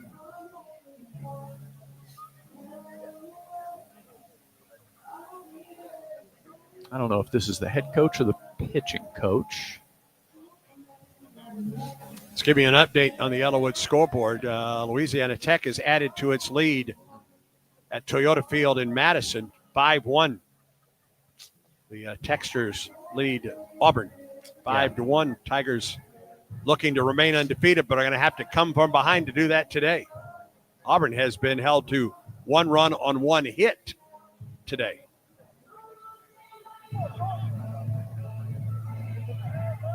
There is so much going on this weekend. You get into these last few weekends in February, first few in March. Gymnastics in action in Alabama later. Women's tennis ranked 4th in the country. Number 4, highest they've ever been ranked. Yeah, and Sunday they have their SEC opener against Florida. Here's the 1-0. Runner goes, pitches a strike, throw to second is not in time. It's a stolen base for Fabian. That was almost a running start for Derek. 4th stolen base of the year, and a man in scoring position for Auburn. Add to that, Auburn men's tennis will host or plays at Florida tomorrow, and then at South Carolina on Monday. 1 ball, 1 strike to Terrell. Fabian at second. 1 out. 8-0 Tigers. Pitch to Terrell. Tried to slow down his swing in an off-speed pitch. He realized it was not the pitch he thought, and he could not hold up. Strike 2.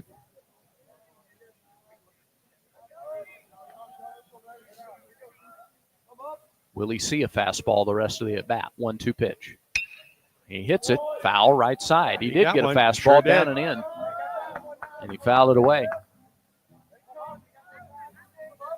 1 out in the inning.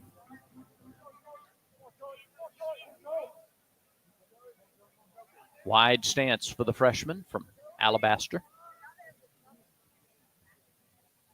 And the pitch from Valentine will have to wait. He steps off, throws to second. It short hops. Arnold out there covering the bag.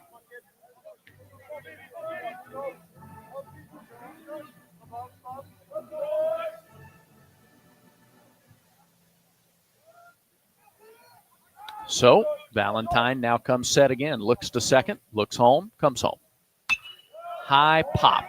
Left side foul ground. There's going to be room in foul territory. The third baseman is over, and Fultz makes the catch for the second out. Inside and high, and Terrell popped it up into foul territory for the second out. Shows you the difference in the wind speed. Remember the Tuesday game against Troy? We saw a ball over there that might have moved 25 feet back because of the wind. Pretty calm day today, and a nice job by Fultz to get there and make the catch. So now with 2 outs, here is Chris Rembert, another freshman in the lineup. With a man in scoring position, Fabian dancing around off second base. Pitch to Rembert. Quick swing and a miss.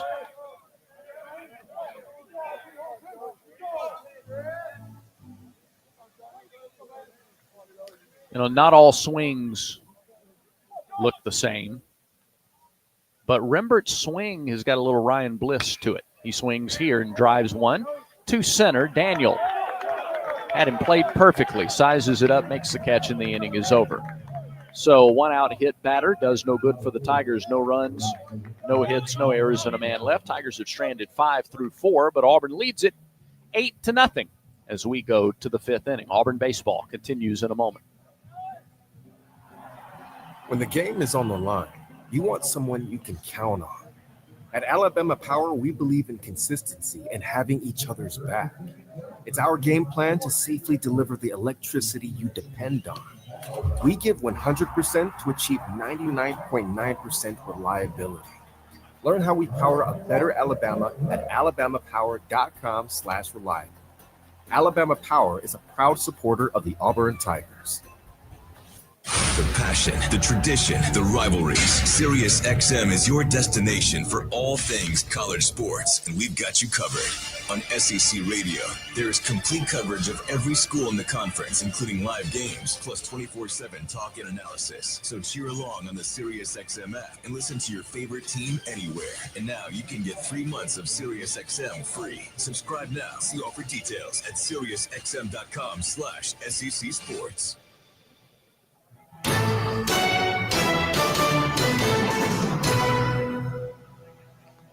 Through 4, Auburn on top 8-0 here in the series opener against Wright State. Samuel Dutton, 52 pitches through the first 4 innings. He will face 8, 9, and 1 hitters for Wright State here. Gilkerson, Daniel, and Peltier. The fifth inning is presented by Wind Creek Casinos. Elevate your game plan to fabulous. Play the hottest games and win fabulous rewards at Wind Creek Casinos and on the Casinoverse app.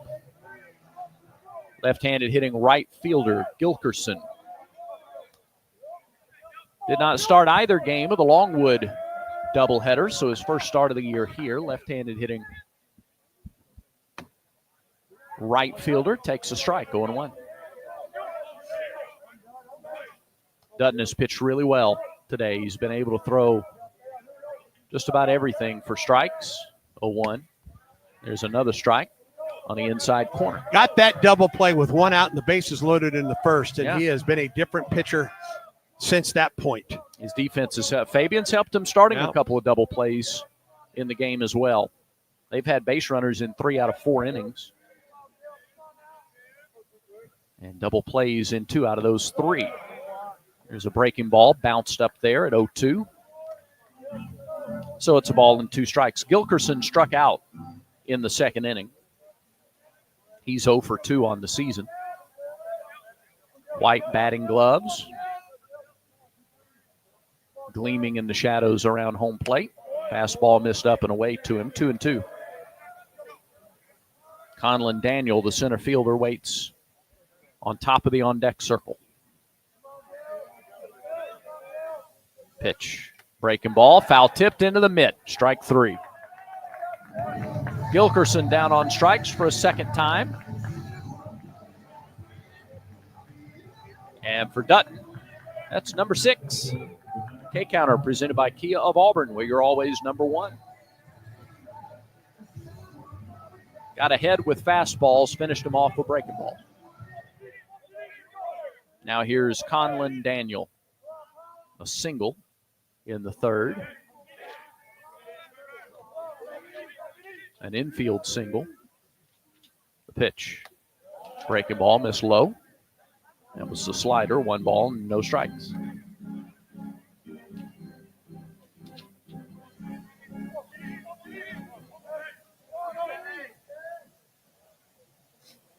Delivery from Dutton is a strike at the belt. And the fastball up there at 90 here in the 5th inning. A ball and a strike, and Dutton works quickly with nobody on base. Chopper to third. Charging Snow. He fields and throws. Out number 2.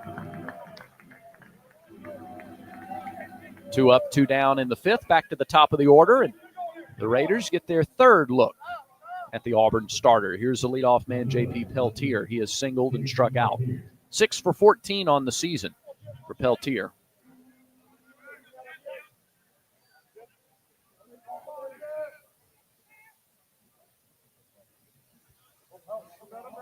Dutton works off the right side of the rubber. Pitch clock down to 11 as he goes into his wind. First pitch. Peltier takes a slider away for ball 1. Tough pitch to lay off. Tomorrow's game at noon, still no starter announced for the Tigers in that game, 1-0. Bouncing ball foul over toward the Auburn dugout.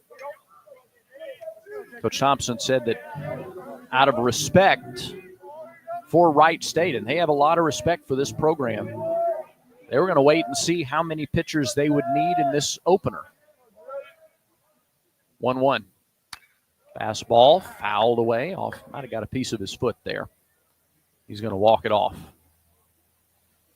A ball and 2 strikes to Peltier.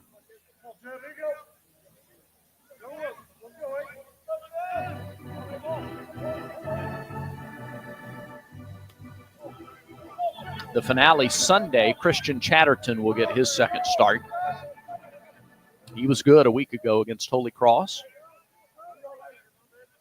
Now Peltier ready again. Dutton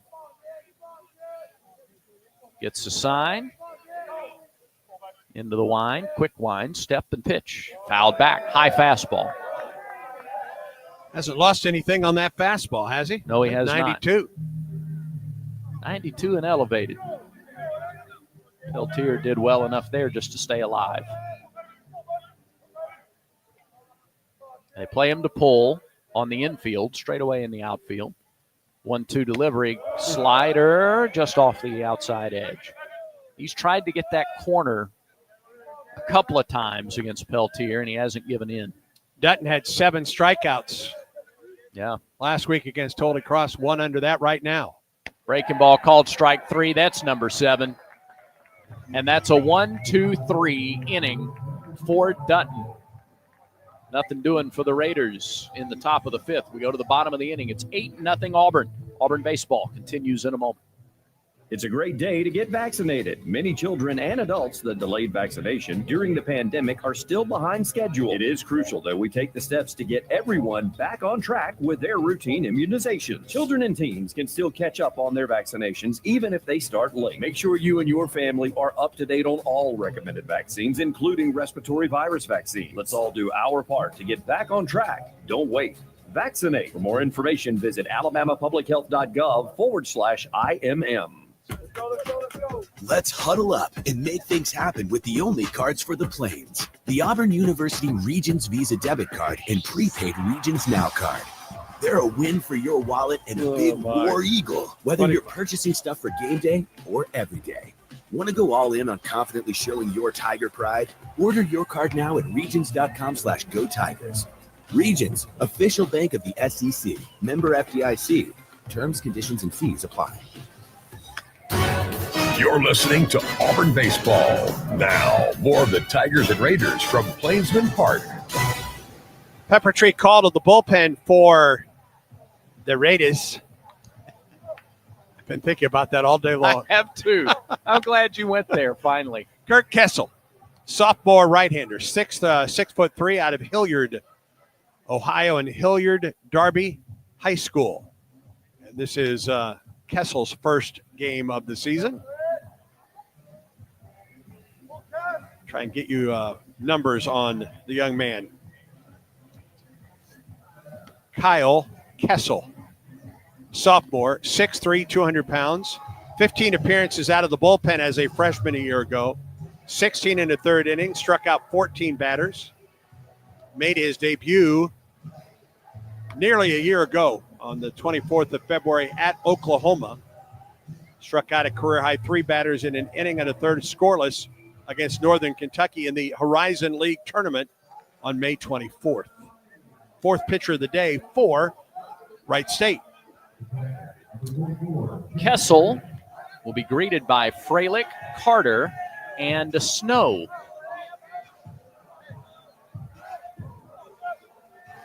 Samuel Dutton, been looking at some of his career bests when he was at LSU. First the pitch to Freilich. He tries to bunt against the shift. Left side. We saw McMurray do this Wednesday night. And it was it foul left side. And it was something that Butch Thompson talked about in the pregame today. It's just one of those, just doing something to win a ball game. Yeah. Freilich tried it there, bunted it foul left side. Does he try again? 0-1? No. He takes low and away. 1 ball, 1 strike.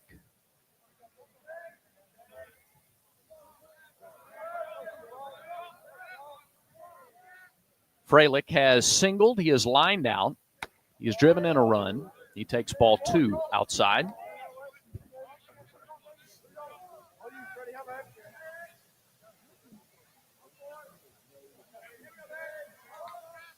Freshman, starting his 3rd game behind the plate, takes a ball away, and it's 3-1. Dutton's longest start at LSU appeared to be 4 2/3 innings against Georgia his freshman year. And the 7 strikeouts, 2 games in a row. First the 3-1 pitch, called strike on the inside corner. That is that's a college career high. Good for him. Not just an Auburn high. And he's done it in back-to-back games. Payoff pitch now to Freilich. Fouled back. Kessel has a really long windup. He reaches way back in the cupboard before firing it toward the plate. Right-hander comes set. 3-2. Fouled away left side. So Freilich stays alive. Hoping to set the table for Carter.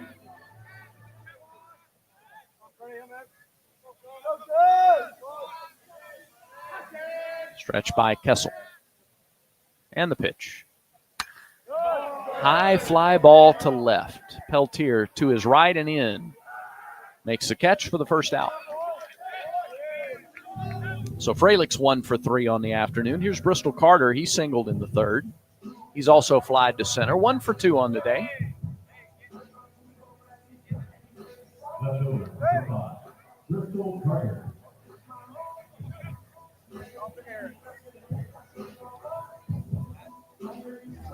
So here's Carter. Stands in from the right side, the Auburn left fielder.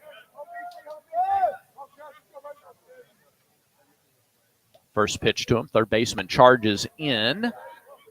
And the pitch is a breaking ball to tie.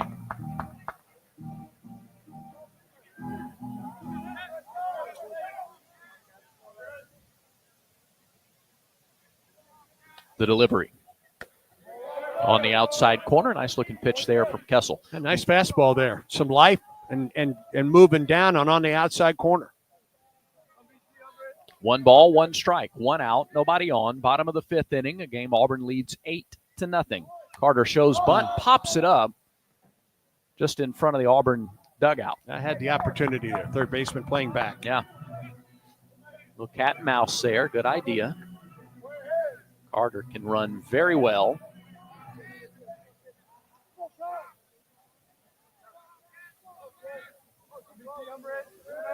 Now it's a ball and 2 strikes. Kessel offers, and it's down and away, 2-2.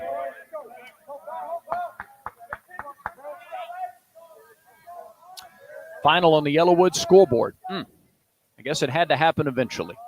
Auburn softball falls for the first time this year, 5-1 to Louisiana Tech. 2-2 just missed outside to Carter. 3 balls and 2 strikes. So he's gone full to the first 2 batters that he's faced as Kessel. Auburn chased the starter Page out of the game after the first 2 innings. Payoff pitch. Yep. Called strike 3. Fastball a little below the knees, but Andy, that's been a strike pretty consistently today. Yeah, that was a good pitch. Down and in. Got the inside corner.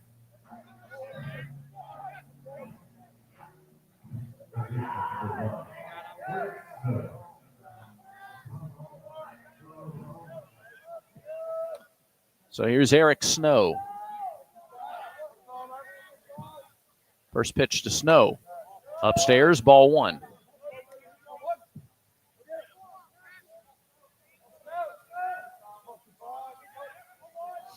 Snow in the leadoff spot today.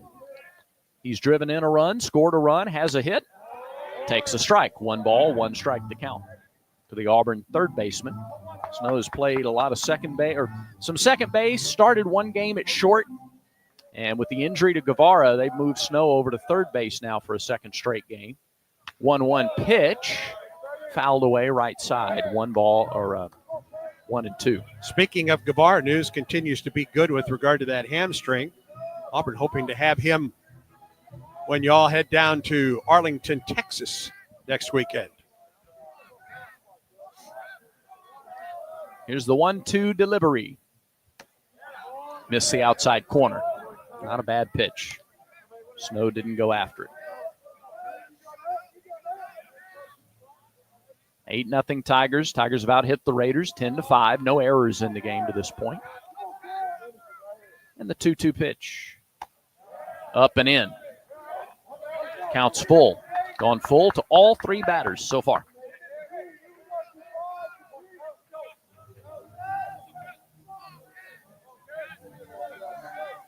So they're getting a lot of pitches into Kessel, that's for sure, but he's gotten the first 2 out.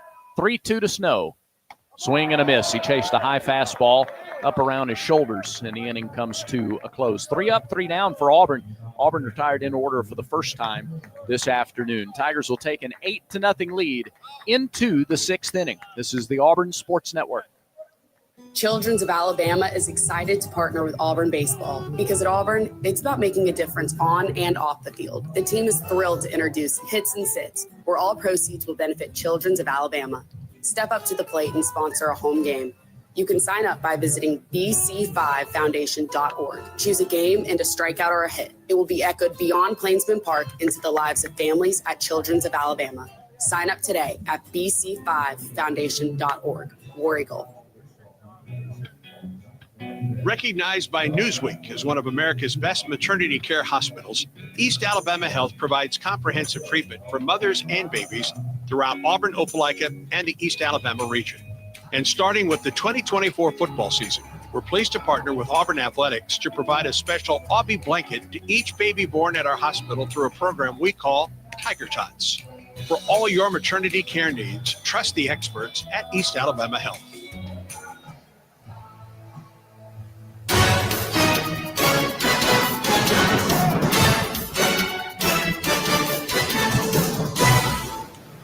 We head to the sixth inning. Tigers on top of Wright State 8-0. A quick start for Auburn offensively, and they have not looked back here so far today. 5 runs in the first, 1 in the second, 2 in the third, and Samuel Dutton is up to 66 pitches as he works into the sixth. Smith, Fultz, and Warren, the 2, 3, and 4 hitters.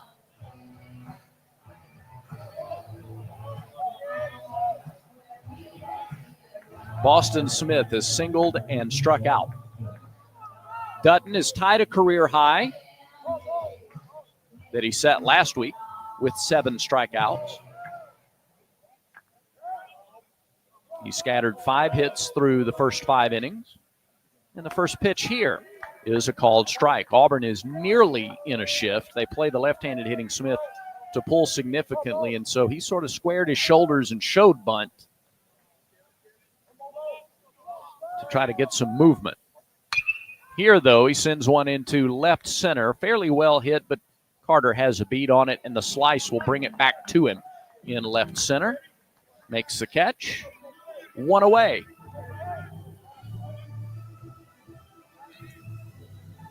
Helps when you have the early lead, but Butch Thompson, Everett Tieford, Scott Foxall, they have to be absolutely thrilled with what they're seeing from Dutton so far. He has done what Butch Thompson has tasked this pitching staff of doing this. He's thrown strikes, Brad. Yeah. First pitch swinging. Fultz fouls it back to the screen. 0-1. John Armstrong. Now that Dutton is into his 60s in pitch count today, John Armstrong, right-hander, warming up in the Auburn pen. Fultz swings, grounds one through. Only one infielder on the left side. That was Snow, and he hit it more toward the traditional shortstop spot, but Fabian was around on the other side of second. So that's a base hit for Fultz. 6th hit of the game for Wright State.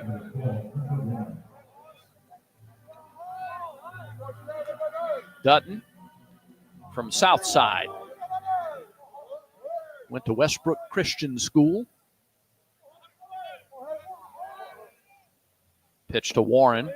There's that breaking ball, that 12-6 drop. 0-1 the count.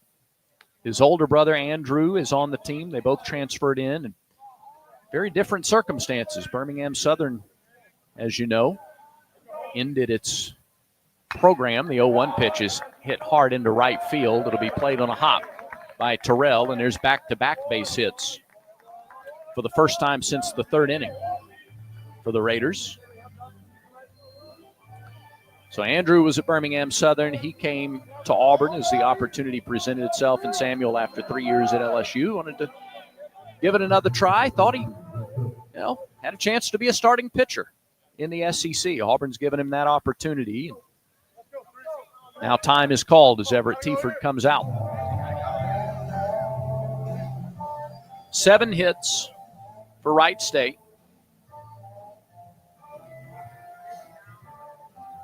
Entire infield is in. Coach Tieford talking to some of the guys on the infield as well. He's getting some input from Fabian and Freilich, the catcher, along with Dutton. Dutton, when they were growing up, Andrew and Samuel have been playing baseball together since they were 7 and 6 years old, respectively. Samuel always played a classification up so that they could actually play together. How about that? And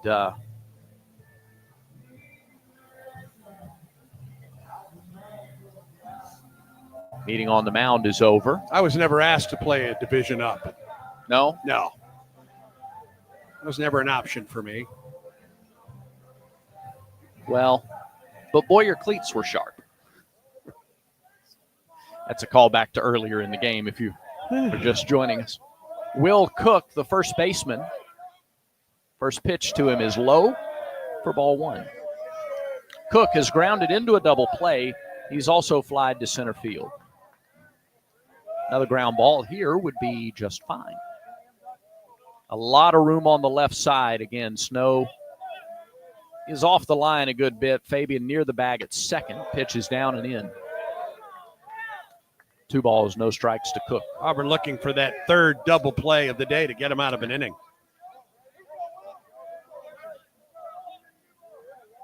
Maybe a nice way to shut the door on the outing for Dutton as well. 2-0. A little bit high. 3-0.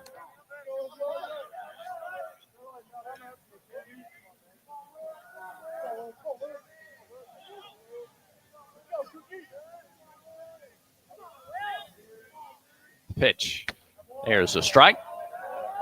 Cook taking. That was a breaking ball on the inside edge. 3-1. Runners first and second. 1 out. Top of the 6th. Breaking ball. Hit right side. McMurray gloves. He goes to Dutton covering the bag. Wow. That's a 3-1 put out. McMurray to his right. Fielded, spun around, and then threw it and led Dutton perfectly to the bag at first. And when he spins as a lefty, he turned his back to the pitcher, got around and made a really good throw and a throw at some length to get the runner at first base. Nicely done. That's a candidate for our defensive play of the game presented by Cook's Pest Control. Don't forget to add pest control to your lineup, from keeping mosquitoes away to protecting against termites and clearing cobwebs. I mean, spring cleaning really isn't done until you call Cook's Pest Control. And here's Everett Tiford out of the Auburn dugout. There's going to be a new pitcher into the ballgame for the Tigers. John Armstrong will make his second appearance of the season as Auburn makes the Alabama Power call to the bullpen. I like what I like, and I do what I want. If what you like is getting the highest payouts, getting the most free play, and finding more of your favorite games on a spacious upscale gaming floor, then Wind Creek Montgomery is your kind of fabulous. No matter what fabulous means to you, you'll find it here. Wind Creek Montgomery. Gambling problem? Call 1-800-GAMBLER.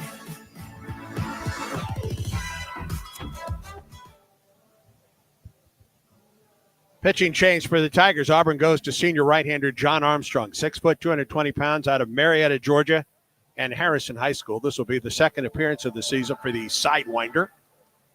No record in ERA of 0s, 1 appearance, 2/3 of an inning, no runs on a hit for John Armstrong, who comes on after a terrific pitching performance today by Samuel Dutton, getting his second start in an Auburn uniform, and got into a little bit of trouble in the first inning, got a double play to get out of that inning. He goes 5 2/3 today, no runs on 7 hits, a walk, a career-high tying 7 strikeouts today for Dutton, and he leaves the game with 2 outs, runners at first and a second here in the 6th. Dutton threw 77 pitches, Brad, 55 for strikes. The whole mantra for the pitchers has just been throw strikes. Throw strikes. Let the defense make plays behind you. They did that. Auburn turned 2 double plays today. Just a really solid outing again for Samuel Dutton. 5 2/3 innings. That's a career high.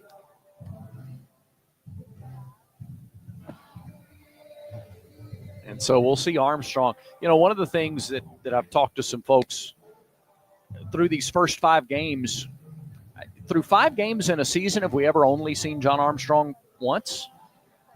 Like, usually we've seen him 2 or 3 times over his first 3 years here at Auburn. I think it goes to show you they wanted to see some of the new guys. They know what they have in Armstrong. And now we'll get to see him here this afternoon for the second time this season.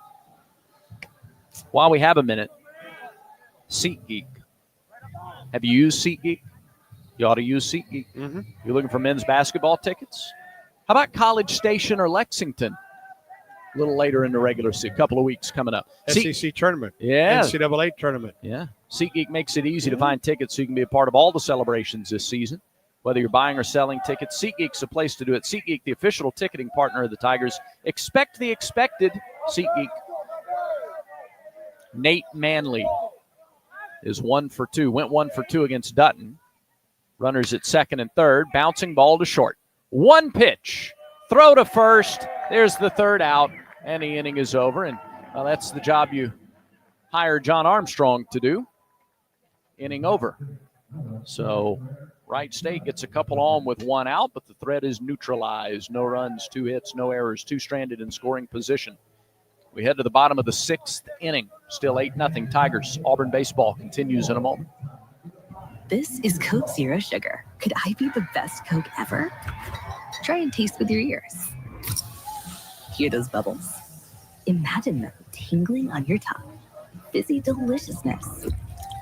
Listen to that cascading liquid. A mouth-watering waterfall. Irresistibly tasty. Zero sugar.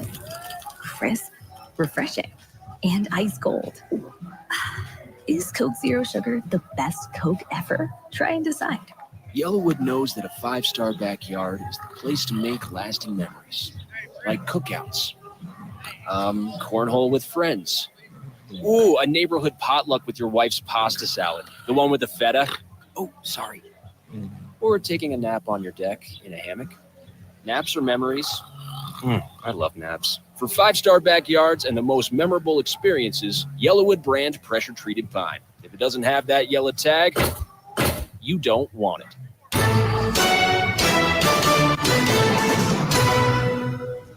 8-0 Auburn leads Wright State in the series opener. Tigers have 10 hits on the day. 2 of those belong to Cade Ballou. And the sophomore leads off the 6th inning for Auburn. Ballou, Irish, and McMurray due up here in the 6th inning. Fun now to look around the ballpark. This renovated Plainsman Park and see the back 40 deck, how many folks are out there, and the War Eagle wall. Then you look over to the parking deck and you see the grizzled veterans on the parking deck. Grizzled veterans. Up there in the altitude. Yes. And concrete. All right. Here's Cade Ballou. 2 singles, a stolen base, 2 runs scored for the sophomore center fielder. And the hometown kid pitch. Hit him. Hit him on the right leg and pretty low on the right leg. I think the grizzled veterans are the K corner.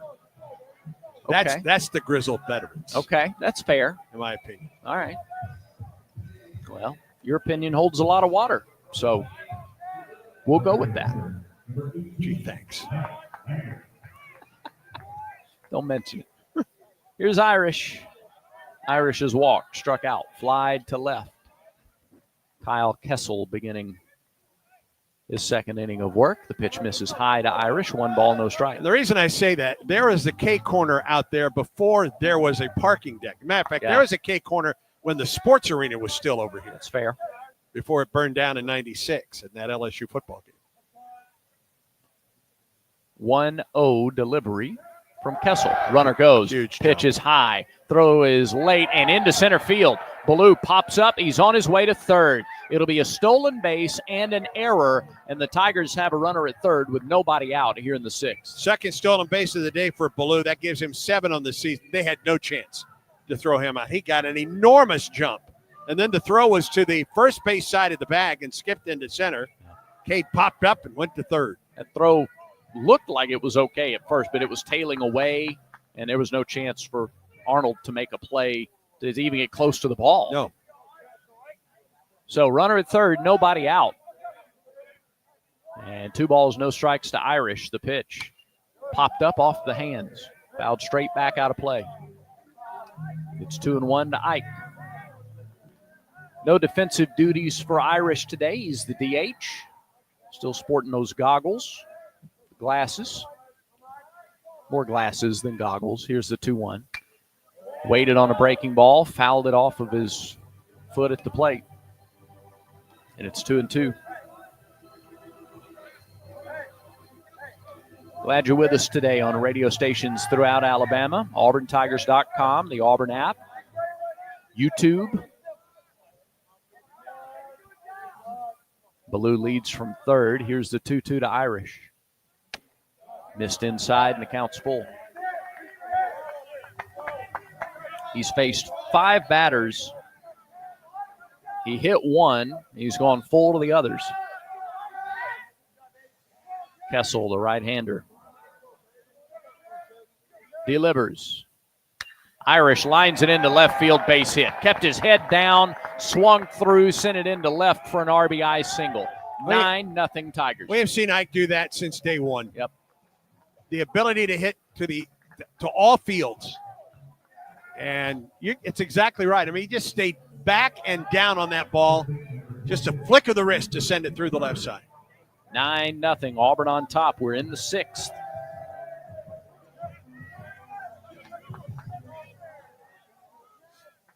Cooper McMurray.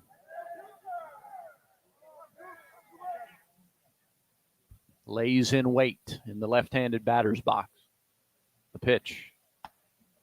Called strike. And the crowd waits with bated breath to see what he'll do. 9-0, Tigers on top. 11 hits for Auburn today. Irish the runner at first. The 0-1 to McMurray. Line down the right field line. That's fair. Extra bases for Cooper. Irish headed for third. Carl Nonemaker gives him the windmill. Says, go home, Ike. He does. He slides in safely. Stand-up double for Cooper McMurray. His 4th double of the season, and it's 10-0 Auburn. 3 hits on the day for Cooper McMurray. Down the right field line. Irish flying around the bases, scoring from first on the play. It's the glad hand as he comes back to that blue-clad Auburn dugout today. And here comes Wright State's coach out of the bullpen, or out of the dugout. He's going to call for the bullpen, and that'll be the end of the day for Kyle Kessel. Auburn has added a couple of more runs here in the 6th inning.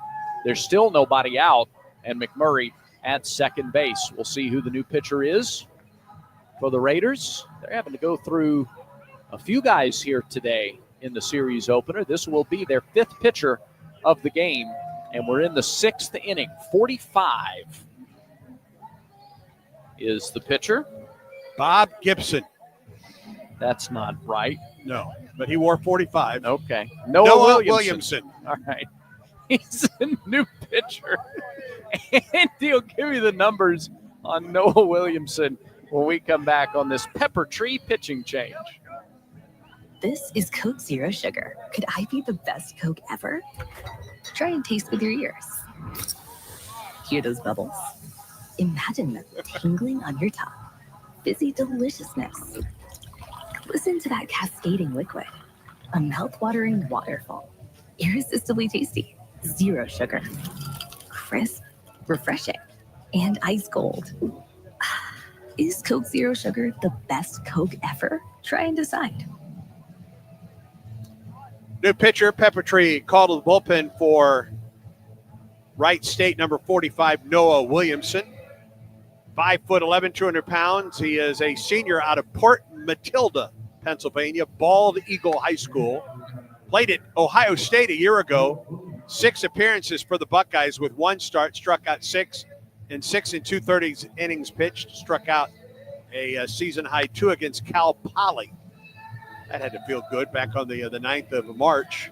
And Michigan State on April 27th. He makes his Wright State debut. Right-hander, number 45, Noah Williamson. This is the 9th time in Cooper McMurray's career at Auburn that he has driven in 4 or more runs in a game. He's at second after an RBI double that brought Ike Irish home to give Auburn its 10th run of the ball game.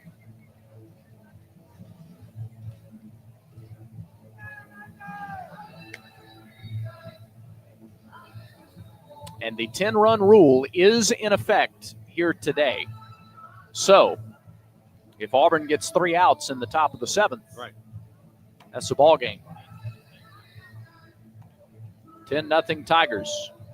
Bottom of the 6th. I have to like what you've seen in all facets of the game today for Auburn through 5 innings for Auburn offensively here today. Auburn's hit the ball around the ballpark, some power, used the running game to its benefit today. Great starting pitching performance by Dutton for the Tigers today. Auburn has made some big defensive plays, timely defensive plays so far today.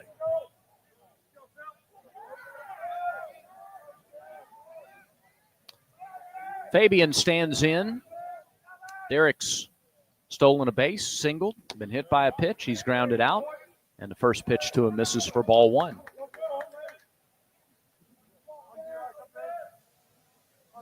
If the game does end early for stations down the line, we will take all of our local breaks. There's a breaking ball down in the dirt, 2-0. To get to the end of game where we'll then get into standard post-game protocol. Got to get there first. Let's finish the job here on the series opener. McMurray at second. 2 balls, no strikes. Fabian the hitter. Derek swings and pops it up on the infield. In fact, tailing over into foul territory. The first baseman, Cook, comes down the line, makes the catch for the first out. 1 away, McMurray still at second, and Bub Terrell comes to the plate. Terrell, a 2-hit game, 3-run homer in the first, single and a run scored in the third. He digs in from the left side. First pitch, breaking ball in there for a strike. Bub passes the eye test, doesn't he? 6'3", about 225. Strong, fast. Lean, mean, fighting machine. Sure. 0-1 pitch. Line drive, center field. Is it going to hang up? Nope, it'll get down. In front of Daniel. They will hold McMurray at third as the throw had already come back on the infield. Cooper had to wait to make sure that wasn't going to be caught. But Terrell has a 3-hit game. He's 3 for 4. He's at first. McMurray at third with 1 out. 3-run homer in the first. Singled and scored in the third. He fouled out in the fourth. And his third base hit of the day. Single up the middle for the Tigers. He's going to become a regular fixture on the Regions Bank postgame show if this continues. Here's Chris Rembert. He's looking for his first hit of the game. He was hit by a pitch, came around to score in the third inning. He's also struck out, flied out. 1 out, runners at the corners. Swings at the first pitch, a hanging slider. Sure He fouled was. it straight back. Sure was. Had a pitch to drive right there, just didn't get on top of it. 0-1 the count. One of the best hitters on the team in fall ball, and just the guy they expect to compete throughout the season right away. They throw to first. Terrell is back with a head first slide. Quick bat, good baseball instincts.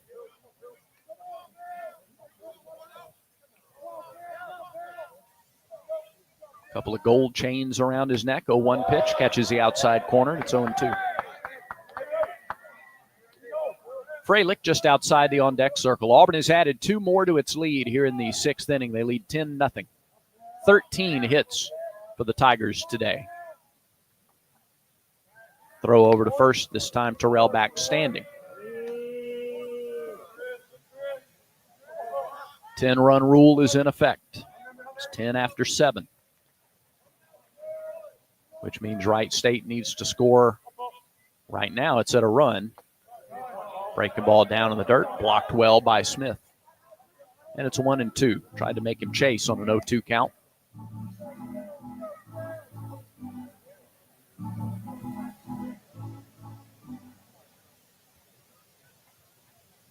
McMurray is at third. A 4 RBI day for Cooper, a 3-hit game. Pitch to Rembert through the right side. That's a hard hit, base hit to right. Opposite field, RBI single, Chris Rembert, 11-0 Auburn. And around to third goes Terrell. That's some 2-strike hitting that'll make Gabe Gross a happy man. McMurray comes home to score. It was a pitch away, and he took it that way. Good at bat. Fun to watch Terrell to go from first to third on that play. Yes, it is. This is pretty long strides. Here's Freilich. 11 runs on 14 hits for the Tigers. The pitch. There's a strike. 0-1. Freilich today is 1 for 3, an RBI single in the third inning. He's also lined out and flied to left. The pitch. Breaking ball missed outside, maybe a bit up. A ball and a strike to count.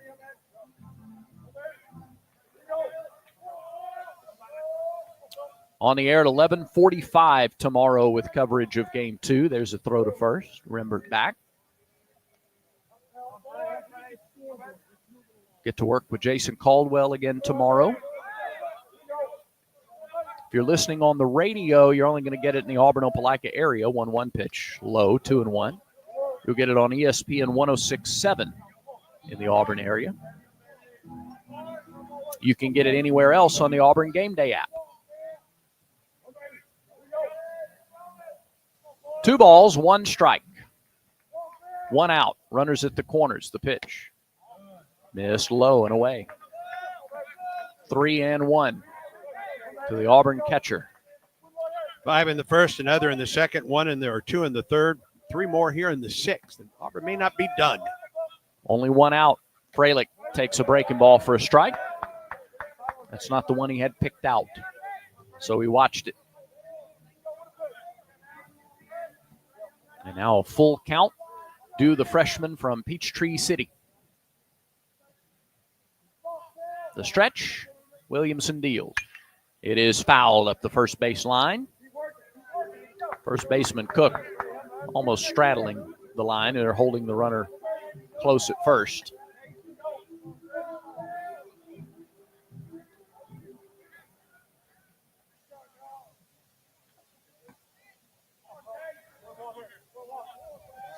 So we'll do it again. Another payoff pitch.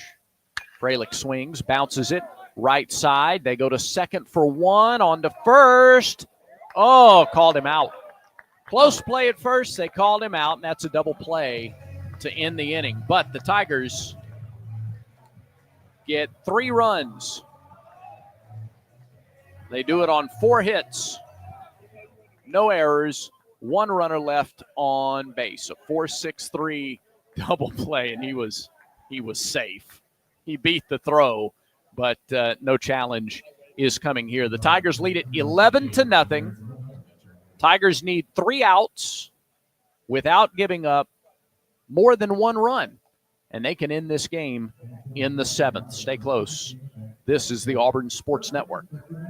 War Eagle Auburn family, it's time to join Aubie's Kids Club for this upcoming school year. Your favorite Tigers Kids Club memberships are on sale now. Presented by Chappie's Deli, Aubie's Kids Club offers 2 membership options that give you a t-shirt, a lunchbox, a men's basketball SEC Champions mini pennant, and more. You can also check in at different Auburn athletics events to receive points and earn prizes, only available through Aubie's Kids Club. So what are you waiting for? With memberships on sale now, head to aubieskidsclub.com to join the coolest club on the plains. You sit in traffic now, but later, there's an ice cold reward.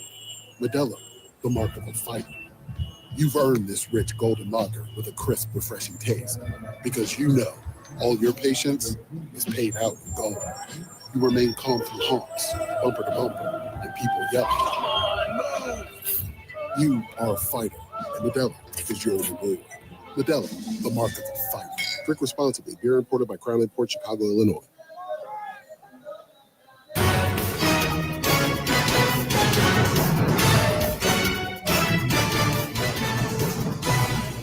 All Auburn here in the series opener with Wright State 11-0, and the Raiders need 2 runs to keep this game going in the 7th. They'll do it against Ryan Hetzler. We see him making his Auburn debut as the Tigers make a call to the bullpen. He was the closer at Cal Baptist a year ago. 5'11", 176, a sophomore right-hander. He was 5-1 with 4 saves and an earned run average of 2.59, 25 relief outings a season ago, and did not allow an earned run in 20 of those 25 appearances. Struck out 38 batters in 41 2/3 innings pitched. Ryan Hetzler, the right-hander, makes his Auburn debut. John Armstrong, a third of an inning. He threw 1 pitch. He got a ground ball out. That's what he needed to do to cap the 6th inning for Wright State. So we go to the 7th, and here to take you home with hopefully just 3 outs. Once again, voice of the Tigers, Andy Burcham. And we'll get a pinch hitter to lead it off for Wright State here in the top of the 7th. Braylon Bloomquist is on to hit for Luke Arnold. Cam Gilkerson and Conlon Daniel are the scheduled next batters. Looks like we'll have a pinch hitter for the next one. That ball is into right center field. Here comes the Auburn center fielder, Cade Ballou, in and over, and he makes the catch. 1 pitch and 1 out. Last 2 hitters for Wright State have swung on the first pitch, and Auburn's been able to get outs from both of those. And we'll get a pinch hitter. This will be Carson Clark to pinch hit for Cam Gilkerson. 1 down. We're in the top of the 7th. Auburn leads 11-0, and the run rule is in effect. Gilkerson was 0 for 2 with a couple strikeouts. Hetzler first pitch is in there for a strike to the left-handed hitting Carson Clark.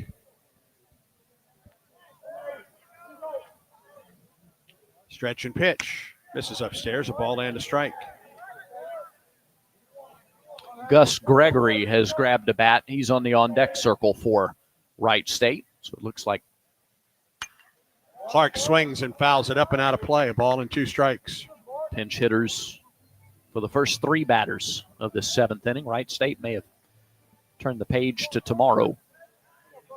First at bat of the season for Clark. He's behind 1-2. The pitch just missed outside. 2-2.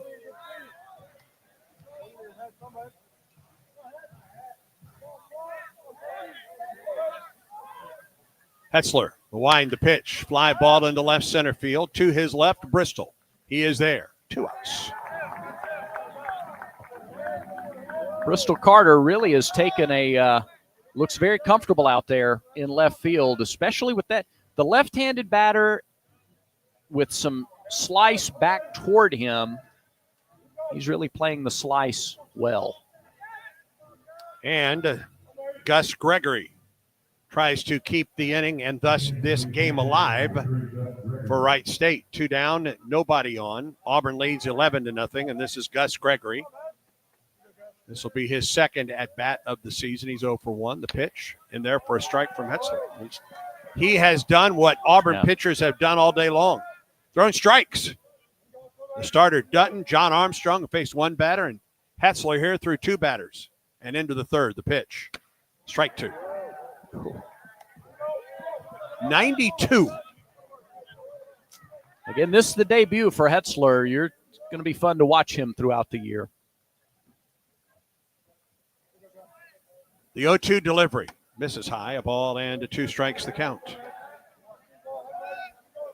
Hayden Murphy is the guy that Auburn is looking to be the primary closer for this team, but can't have enough. Right. 1-2 pitch to the second baseman. Snow fields and throws, and that's an Auburn winner. A run rule winner today. The Tigers open up the series against Wright State. Score 11 runs on 14 hits and shut out the Raiders by a score of 11-0. Stay tuned. This is the Auburn Sports Network. Let's huddle up and make things happen with the only cards for